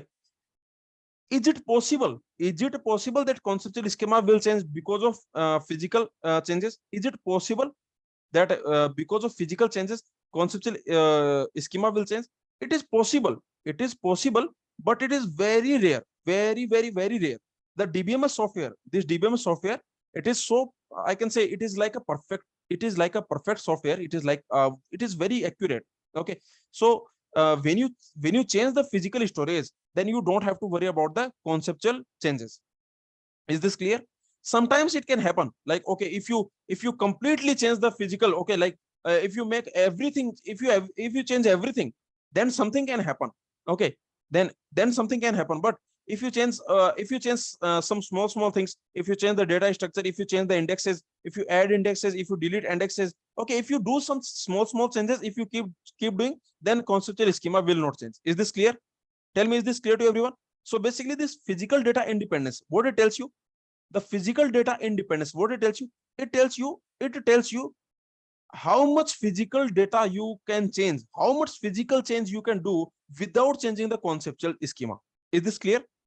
This physical data independence, it tells you how much physical schema you can change, how much physical schema you can change, so that you don't have to change the conceptual schema. Is this clear? Tell me. So this physical, tell me, is this clear to everyone? So how much physical schema you can change, how many physical details you can change, how many physical details you can change without changing the conceptual schema. Okay, and who will help you? Who will help you so that you can change the physical schema without worry about the conceptual schema? Who will help you so that you can change the physical schema? You can say, like, for example, today you have B tree. Let's assume on the physically you are storing the data using B tree. To next day you want to use some other data structure. Then who is giving you this freedom to use another data structure? Who is giving you this freedom? DBMS. Okay, this DBMS software, this DBMS software is providing you this facility. Is this clear? The DBMS software is providing you this facilities. Just think about it. You have a, let's assume you have an app. Okay, you have some app, or maybe Dream11, or I can say Zomato or Swiggy. So let's assume that app you have. Now let's assume you decide to change the physical. Okay, you decide to change the physical changes. You want to do some physical changes. Then you don't have to worry about the conceptual schema. Okay, and who will make sure? The DBMS will make sure. So is this clear to everyone? So remember, very simple thing. So the physical data independence, what it tells you, it is a measure. Please understand this statement. It is a measure how much physical changes you can do without changing the conceptual schema. Read this line. How much physical changes you can do? How much physical changes you can do without changing the conceptual schema, without changing the application programs based on conceptual schema. Okay, so this is the idea. When I say application programs, so here I'm talking about application programs based on conceptual schema, based on conceptual schema, based on conceptual schema. Okay, so this is your physical data independence. So basically the DBMS software, it is making sure, the DBMS software will make sure that you can do many changes here.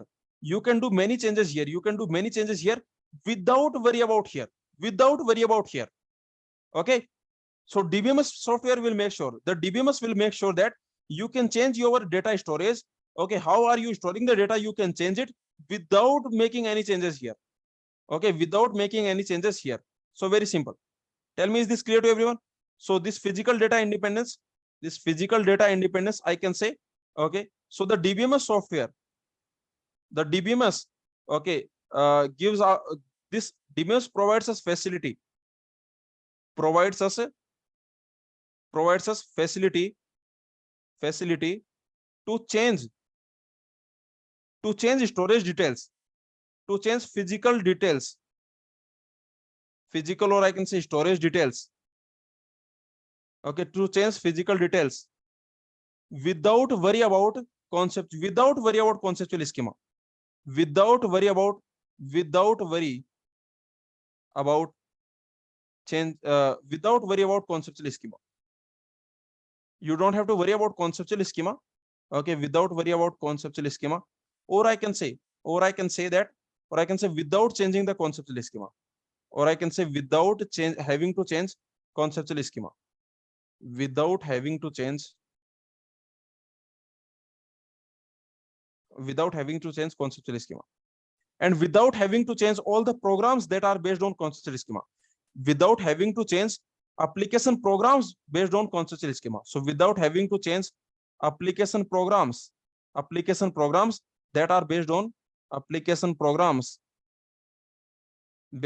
conceptual schema, Okay, so these changes you can do. Clear? Let me know. Okay, so very simple. So this is your physical data independence. Very simple, that you can change the physical physical changes. You can do physical changes without worry about the conceptual changes. Okay, you can do the physical changes without changing the application programs which are based on conceptual schema. Okay, without changing the application programs based on conceptual schema. Now let's move on the next. Okay, tell me one more thing. Is it easy? This physical data independence, is it easy? Physical data independence, it is somewhat easy. Like, it is not as hard as we will see the next. The logical data independence we will see, that is more harder, that is more complicated. But can you notice? Just tell me very simple thing I am asking you. If you do some physical changes, okay, just logically you think, okay, you use your common sense. Tell me, when you do physical changes, like if you add some index, if you modify some index, if you delete some index, okay, if you change the data structure, if you do some small physical changes, okay, I can say, if you do some small physical changes, it is very rare the conceptual schema will change. Yes or no? It is already very rare. It is already very rare that conceptual schema will change. Agree? It is already very rare that conceptual schema will change. Agree or not? Conceptual schema changes. So here, how much work DBMS have to do? Okay, not big amount of work. Yes or no? So it is already very rare. So if you change the physical changes, if you do some physical changes, then it is already very rare that conceptual schema will change. Okay, it is already very rare. And if you add DBMS also, it is already very rare. Okay, it was already very rare. But if you add DBMS also, if you add this DBMS software also, then it will become more rare. Okay, then basically it will become almost perfect. Yes or no? Then it will become almost perfect. So I can say that it is already very rare, and if you add the DBMS software, then it will become almost perfect. I can say it will become almost perfect.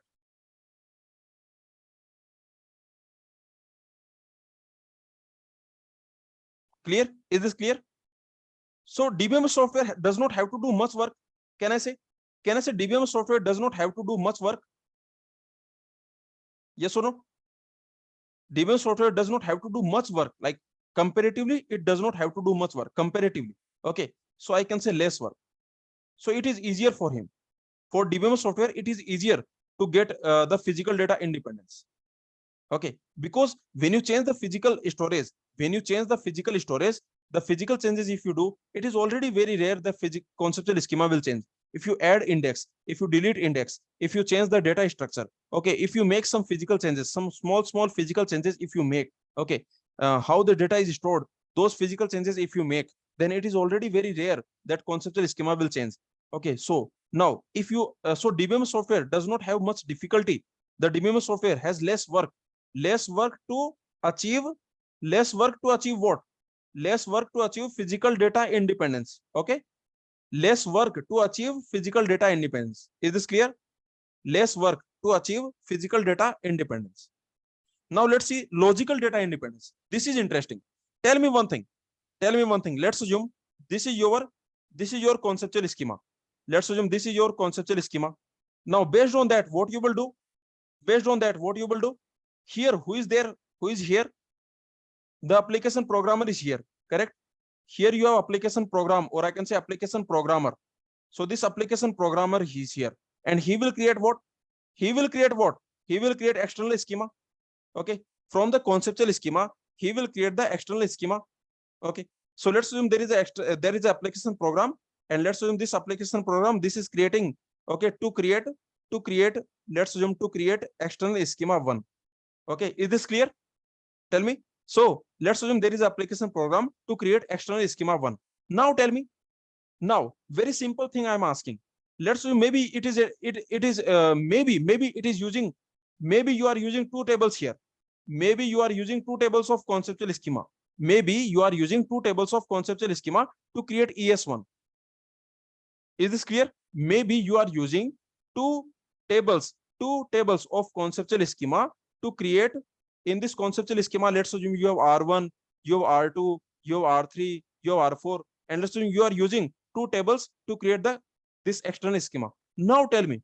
Now, okay, very simple question I am asking you, and you tell me this very simple question, that forget about DBMS, just use your common sense. Okay, you are writing a program. This program you are writing, and this program you are writing to create an external schema. It is like this. For example, let's assume this is your external schema. Your external schema is this: student name and age. Student name and age. Okay, and let's assume on this also student name, student age, and something, maybe something else, maybe, okay, something else, current city. Okay, so let's assume, so you are using these two tables to create this external schema. Now here, let's assume in this you have date of birth. Let's assume here you have a student name and date of birth. Okay, and let's assume here you have the current city, and here you have the current city, and here you have the current city. Then ultimately what you are doing? Ultimately you are creating this. So from R1, R2, you are creating this external schema. Very simple question I am asking you, and you tell me, if I change the conceptual schema, and remember, this is not stored. Remember one more thing, this is not stored. This is very important point. That is the reason I told you this external schema, remember, okay, remember this external schema is not stored. So remember, external schema not stored, not stored. This is derived from conceptual schema. By whom? This is derived from conceptual schema. By whom? By application programs. By application programs. Okay, correct? Yes or no? So this is derived from conceptual schema by application program. Now, if I change the conceptual schema, then how much possibility that it will change? That I will have to change this. How much possibility? Tell me, will I change this or will I change this? Tell me which I will change. Tell me. If I change the conceptual schema, will I change this or will I change this? This is the user requirement. This is the user requirement. This is the user requirement. So I again have to provide this facility. If I want to run my business, if I want to keep running my business, then I have to do what user wants. Yes or no? Agree or not? Okay, yes or no? Any company, if it wants the users, okay, then it does not, it cannot change this. This is the user requirement. Agree or not? Agree or not? This is the user requirement. So if you change the conceptual schema, there is a high possibility you have to change this program. Agree or not? There is a high possibility you have to change this program. Agree or not? This is your application program. There is a high possibility you will have to change this program. So now the DBMS work, will come. So DBMS has a responsibility. Okay, what you are expecting from DBMS? What you are expecting from DBMS? Now the DBMS will come. What is your expectation from DBMS? Tell me, what is your expectation from DBMS? Our expectation from DBMS, what is that? Just tell me, very simple point. Very simple point. Our expectation from DBMS.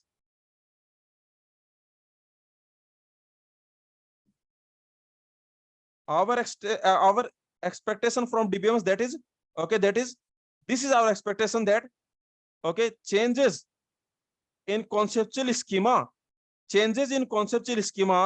should not lead to, okay, should not lead, or I can say should rarely lead, should not, or rarely, as less as possible. Okay, so I can say changes in conceptual schema should not lead to changes in changes in external schema application programs.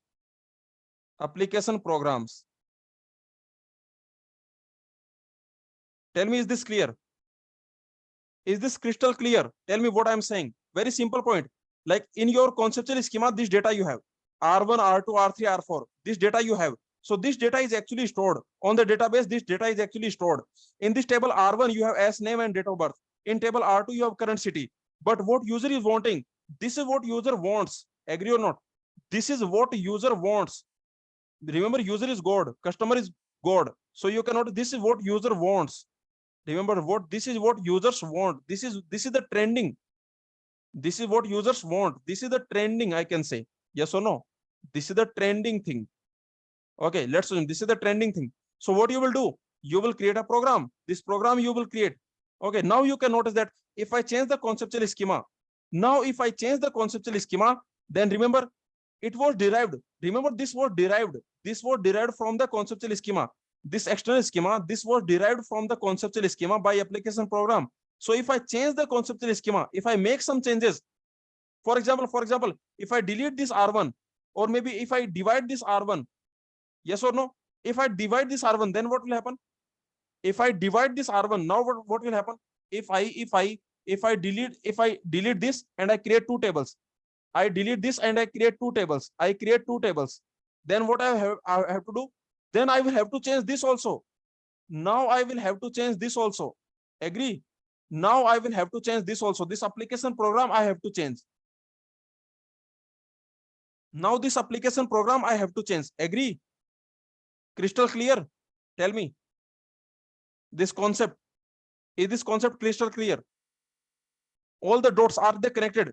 Okay, are you getting the complete visibility? Like, can you visualize everything that is happening here? Can you visualize everything that is happening here? Is there any confusion, any ambiguity, any kind of, I can say, lack of clarity? Tell me, is there any confusion? Is this clear? So very simple, that if I change the conceptual schema, then there is a very high possibility. If I change the conceptual schema, like if I change this, then there is a very high possibility that application program I have to change. Okay, so what I'm saying, that what is our expectation from the DBMS? Our expectation from the DBMS, what is that? This is our expectation, that changes in conceptual schema should not or rarely lead to changes in external schema application program. Okay, is this clear? Tell me. Very simple. So this is what DBMS will do. So the DBMS, what it will do? Now the DBMS has to do a lot of work. So this DBMS, what it will do? It will make sure, it will provide us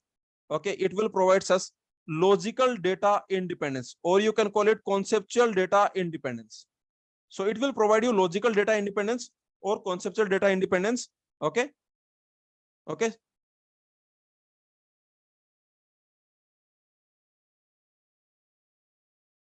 Should not lead to or rarely lead to. Yeah, the statement is correct. Okay, Arnav, this is our expectation. We are expecting this from the DBMS. Our expectation from the DBMS, this is what we are expecting, that you can change the conceptual schema without changing this application program. Life would be very good, Arnav. Life would be very good if we can change the conceptual schema without rewriting these codes again and again. Yes or no? Life would be very good. Is this clear? What I am saying, Arnav, I am saying that if you change the conceptual schema, then it is possible. It is very much possible. That we have to change the external schema application program. Yes or no? If we change the conceptual schema, then it is very much possible that we have to change the application program for external schema. But we don't want that. Yes or no? Agree or not?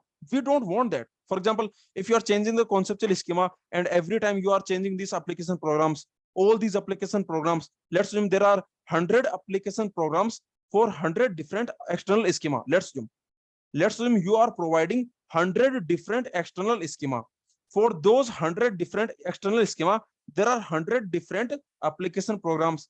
Okay, and if you change the conceptual schema, then what you will have to do, you will have to rewrite these, you will have to delete all these programs, you will have to delete, you will have to create new programs. Yes or no? You will have to create new external schema application programs, you will have to create. We don't want that. Yes or no? I am just telling you that this is the problem. I am telling you the problem. Now who is giving you the solution? I told you the problem. I told you the problem. But who is giving you the solution? DBMS is giving you the solution. Okay, this DBMS software, it will give you the solution. It will make sure. It is responsibility of DBMS. Okay, you are purchasing DBMS. DBMS is very I can say very costly. If you just Google Oracle DBMS cost. Okay, Google it. Oracle DBMS cost. If you purchase that DBMS, it will I can say it will cost a lot. So you are having some expectation from the DBMS. So it is the responsibility of DBMS to make sure that you can change the conceptual schema. Okay, and very rarely you have to change the external schema application program. So this is the I can say this is the responsibility of DBMS software. It is the responsibility of DBMS. Okay, it is the responsibility of DBMS to provide us logical data independence. Is this clear? This is the responsibility of DBMS to provide us logical data independence. We are giving money. You should provide us this facility. Yes or no? Agree or not? Yes or no? Like in goclasses, you are paying the fees.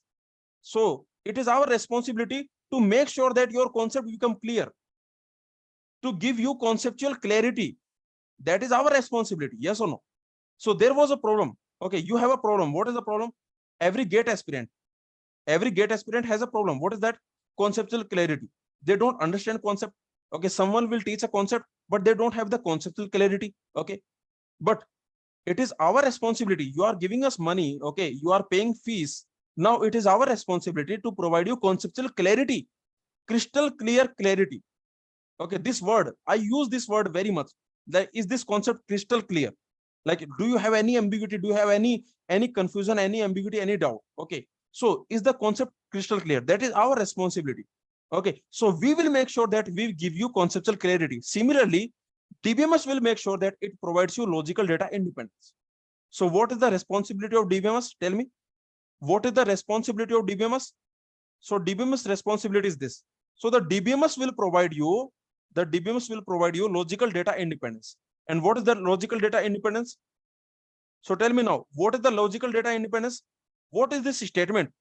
What is this data independence? Logical data independence. This means that changes in conceptual schema, okay, not lead to changes in external schema application program. Okay, this is your idea. Is this clear? Tell me, very simple. So this is your logical data independence. Logical data independence, that means how much conceptual schema you can change. Is it perfect?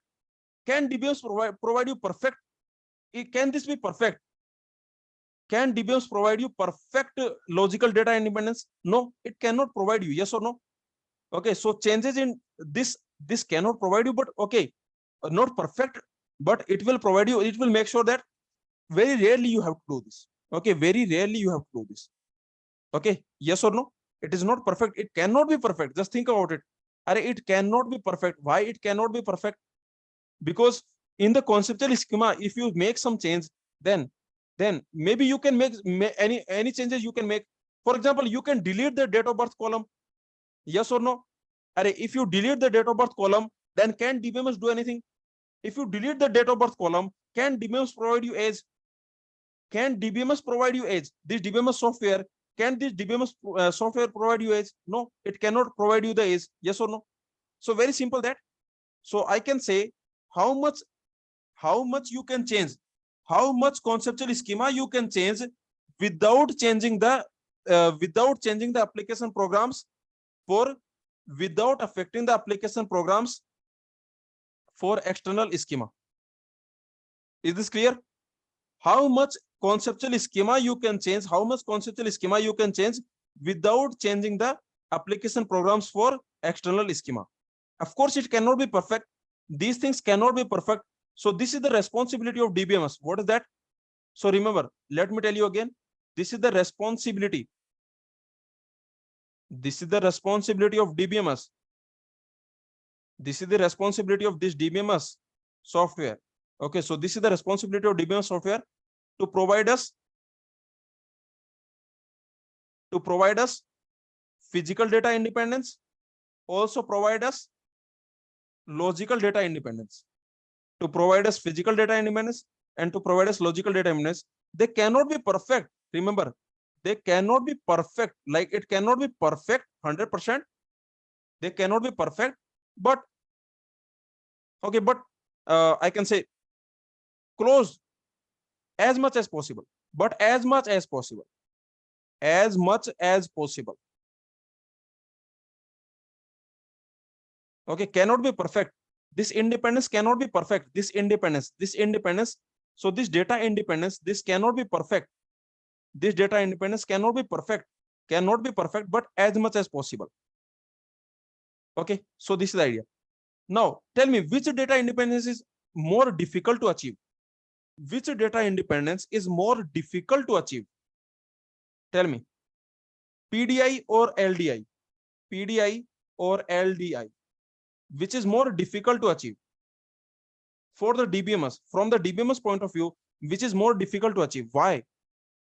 Why LDI is more difficult? Everyone is saying LDI is more difficult. Everyone is saying LDI is more difficult to achieve. This is more difficult to achieve. But why? Tell me why. Yes, yes, very good, Nikhil, very good. Nikhil is saying बहुत dependency hai. Very good. Okay. Okay, both dependency. That's correct. Because you can notice, okay, very simple point. Why the okay, so the answer will be this. The answer will be LDI. This is more difficult to achieve. For the DBMS, this is headache. From the DBMS point of view, from the database software point of view, this is the headache. You can notice why. Very simple point. Okay, where is more tell me, this conceptual schema, this is your conceptual schema, this is your physical schema, this is your physical schema, and this is your external schema. Where is more dependency? Where is more dependency? Here we have more dependency, or here we have more dependency? Here we have more dependency, or here we have more dependency? Here we have more dependency because it is derived. Because it is derived, it is not stored. Because this external schema is derived. This external schema, this is derived. Yes or no? Yes or no? This external schema, this is not stored.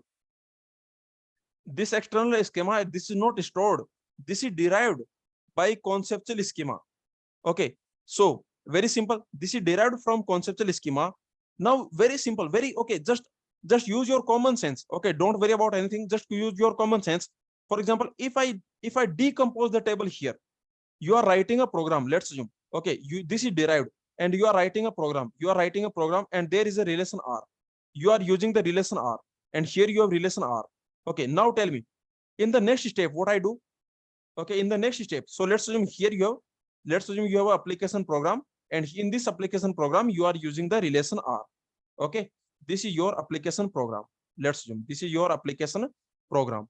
Now let's assume this R you have here. Okay, this R.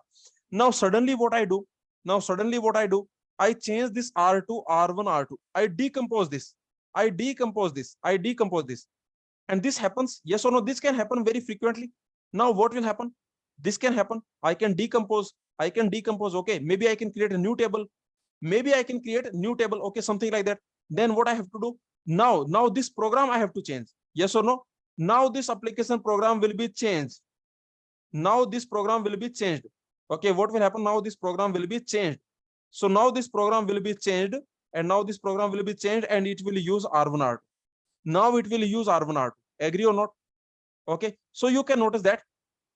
Okay, this is the point. So which is so this is derived by conceptual schema.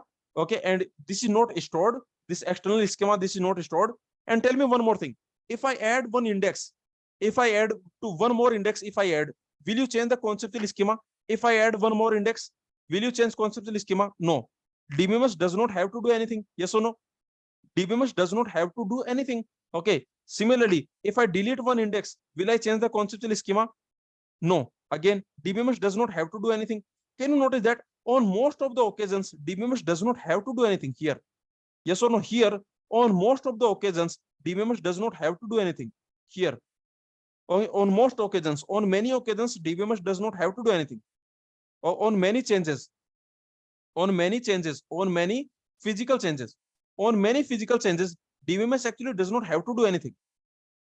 On many physical changes, on many physical changes, okay, DBMS does not have to do anything.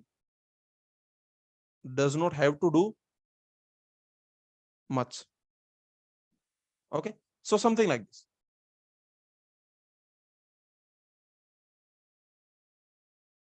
Priya is saying that if I divide R1, R2, then it will change the physical schema also. Priya, that is what you are saying, that is correct. But okay, you are understanding this in the wrong direction. This PDI is here. You are understanding this in the wrong direction. Basically, if you change the conceptual schema, physical schema will change. But when I say physical data independence, I am talking about which changes leading to which changes. Tell me. When I say physical data independence, am I saying, okay, these are the two statements, which is correct statement? These are the two statements. Physical data independence, which is correct? Physical data independence, which statement is correct? Which statement is correct? Okay, changes in conceptual schema not leading, not affecting, not leading to changes in physical schema. Okay, not leading to changes in physical schema. Is this statement correct? Is this statement correct, or is this statement correct? Changes in changes in physical schema not leading to changes in logical schema. Which statement is correct? Tell me. Which statement is correct? Which statement is correct? Physical data independence. Which statement is correct? Which statement? Find correct statement.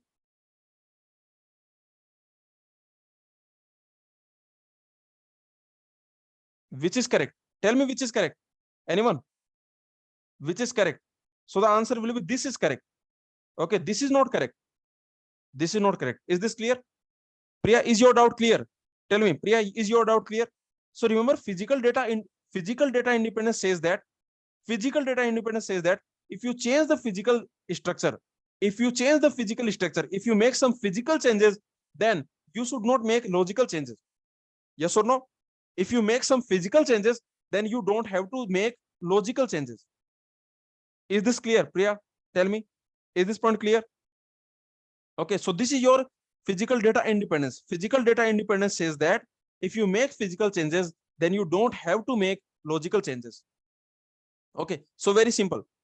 So finally, I can say that this is the question, and this is actually a GATE question. Let's see this GATE 1994 question, GATE exam, GATE Computer Science 1994. Logical data independence is easier to achieve than physical data independence. Tell me, is this statement true or false? Logical data independence, this is easier to achieve than physical data independence. This statement is false. This statement is false because, and what is the correct reason? Tell me, what is the correct reason? What is the correct reason? And what is the correct reason? Actually, many students, they don't understand the correct reason. They just by heart something. Okay, they will by heart this. Let me tell you.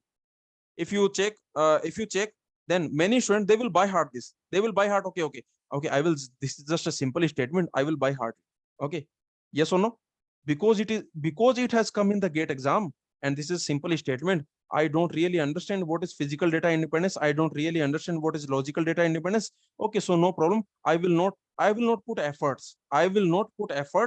Okay, I will just remember it. Okay, this is what happens. Many times this happens. Yes or no? So many times students do this. Maybe you have seen this. Okay, have you seen this approach?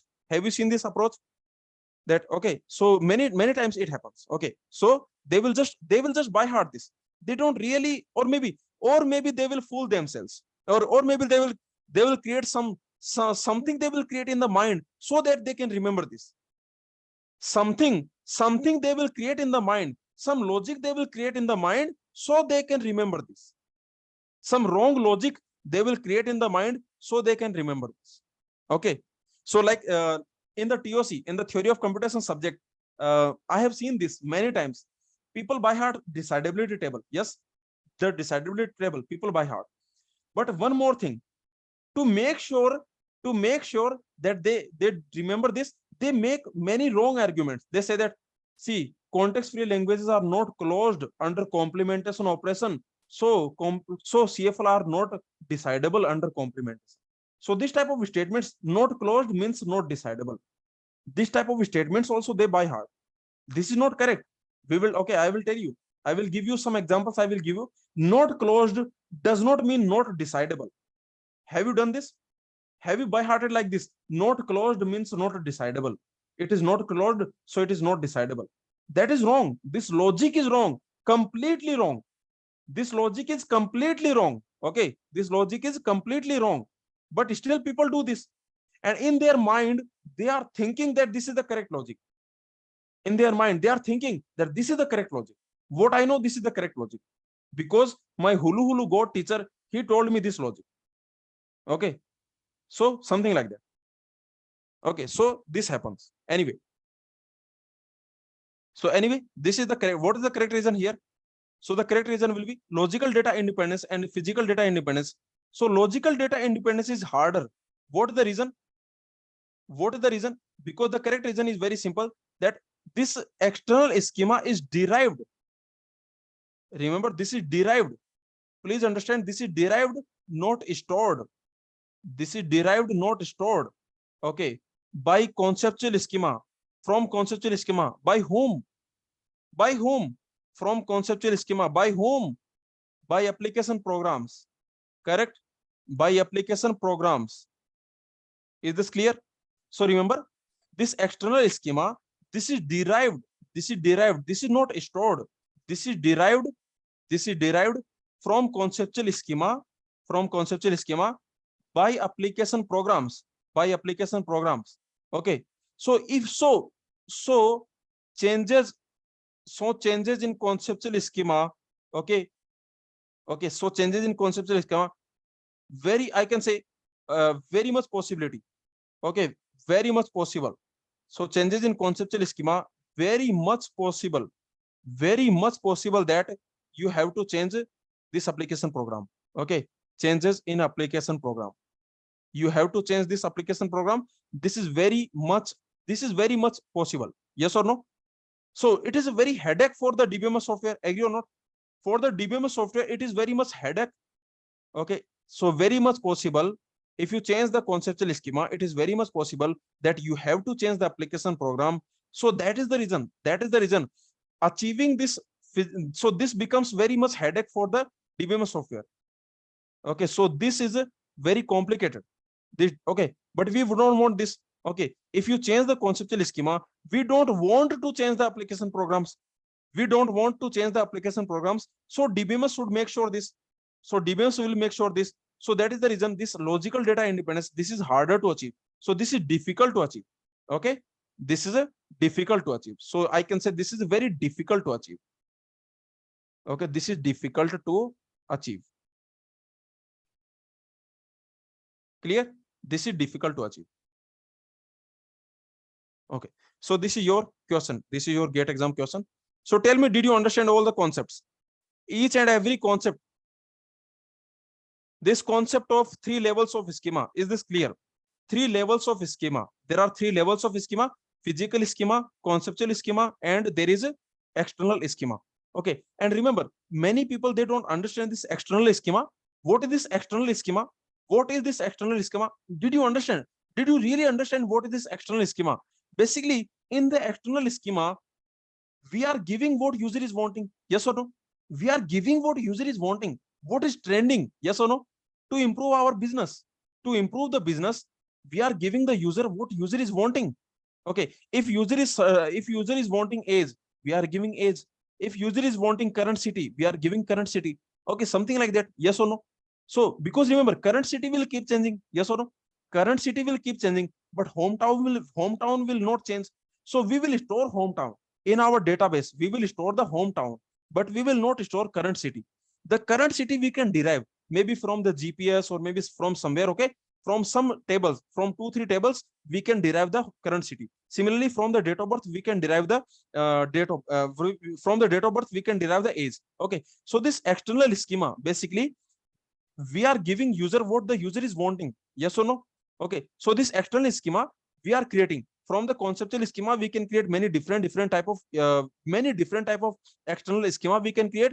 And tell me, when you are creating a new external schema, then why you are creating that? Why are you creating a new external schema? Depending on the user requirement, depending on the market requirement. Yes or no? Depending on the market requirement, you are creating the new application program you are writing. So you will write a new application program to create a new external schema. Okay, now very simple. So your physical schema means how the data is stored. Conceptual schema means what data is stored, and and external schema means how this data will be used, or I can say how the data will be visible to the user, how the user will see the database. Okay, so this is your 3 levels of schema. Why we want these 3 levels of schema? What the reason we want this 3 level of schema? Because we want data independence. Yes or no? Because we want data independence. If you make some changes on the physical level, then you should not make changes on the conceptual level. If you make some changes on the conceptual level, you should not make some changes on the application programs of external schema. Is this clear? Tell me the complete thing. Okay, so very simple. Now Debanjan is saying that physical schema is derived from conceptual schema. Yes, tell me, Debanjan, first who came? Physical schema will come first, or conceptual schema will come first? Who will come first? Conceptual schema or physical schema? Conceptual schema will come first. So first you have the conceptual schema, then you will decide that how to store this conceptual schema. Yes or no? Everything is conceptual schema. Everything is conceptual from the DBMS point of view, from the database point of view. Everything is conceptual schema. Now you will decide how to store this, which data structure to use, which indexes to create. Okay, so that's the point. Is this clear? So this is the final. This is the conclusion. Let me tell you, this is the conclusion that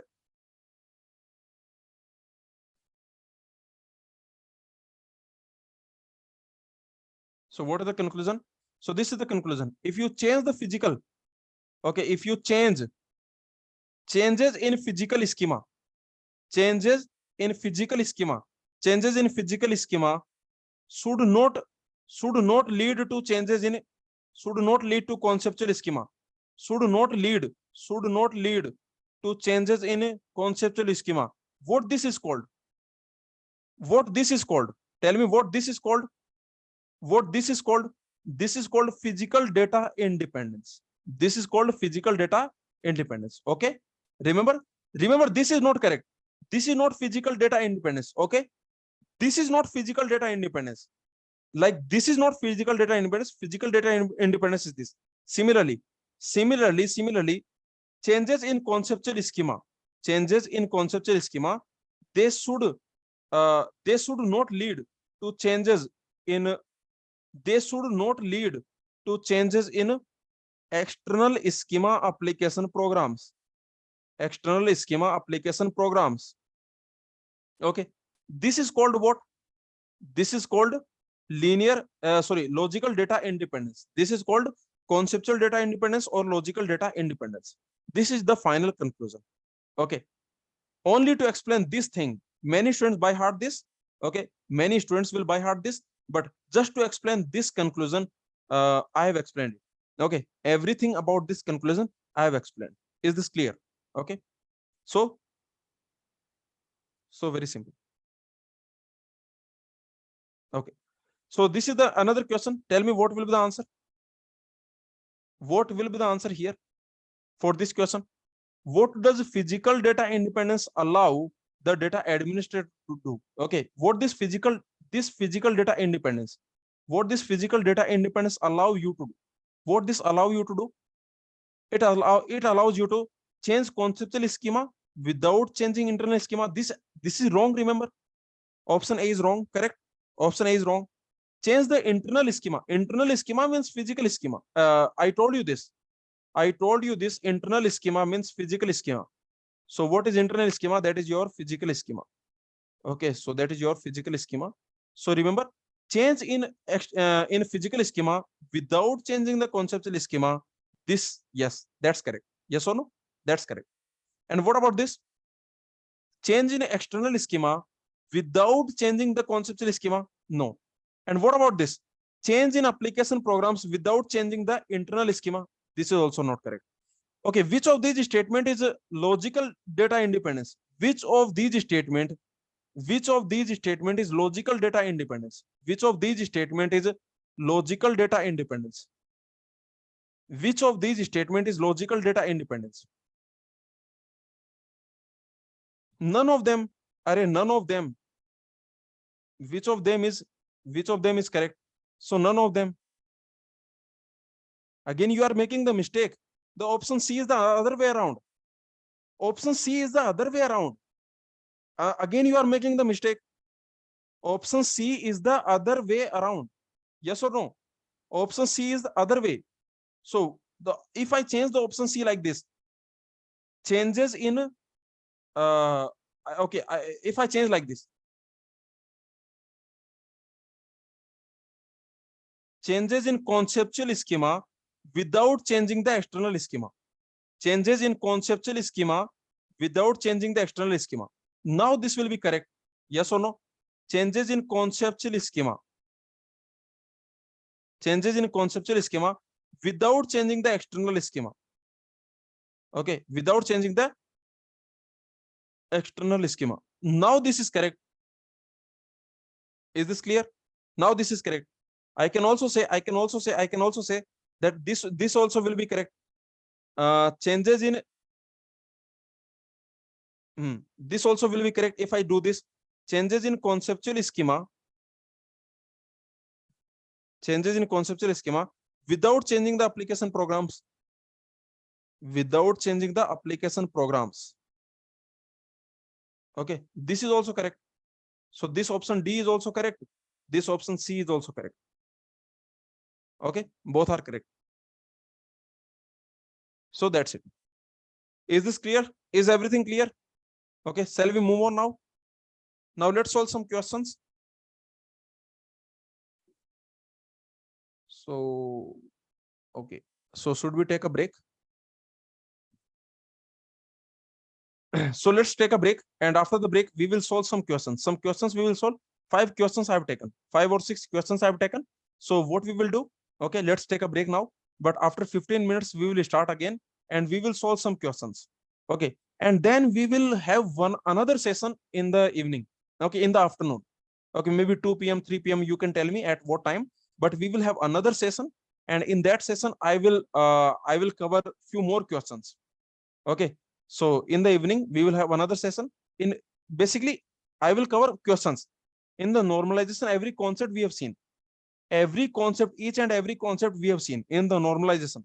Okay, you can attempt the test at this point of time. At this, okay, right now at this point of time you can attempt goclass's Dbms test 1. Okay, that test you can attempt.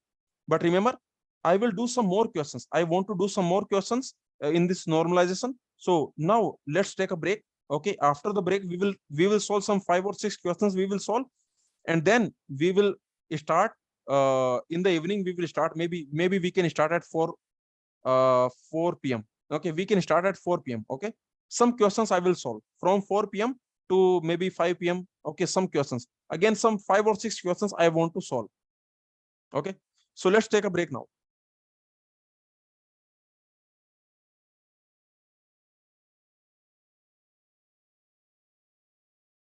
Mavit, I'm not getting your doubt.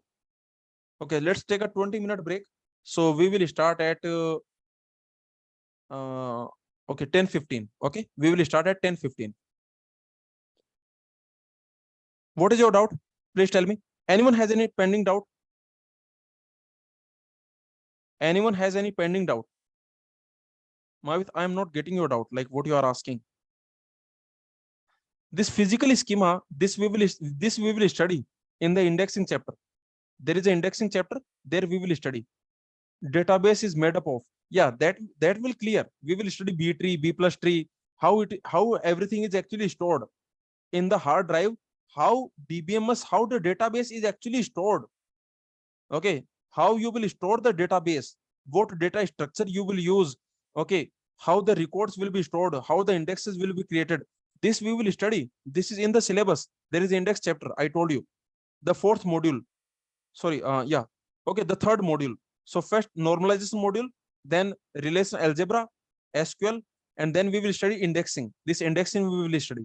Then we will study the um transaction management, and then we will study the ER model. ER model we will study at the end because that is a complete different chapter. Okay, the ER model that has nothing to do with anything else. Okay, all these other things are linked. All the four modules: relational model, normalization, your indexing, your queries, SQL, relational algebra, and your so transaction management. All these things are connected to each other, but ER model is completely separate. Okay. Any doubt? Any pending doubt, Mavit? Any pending doubt? Okay. See you at 10:15. Thank you.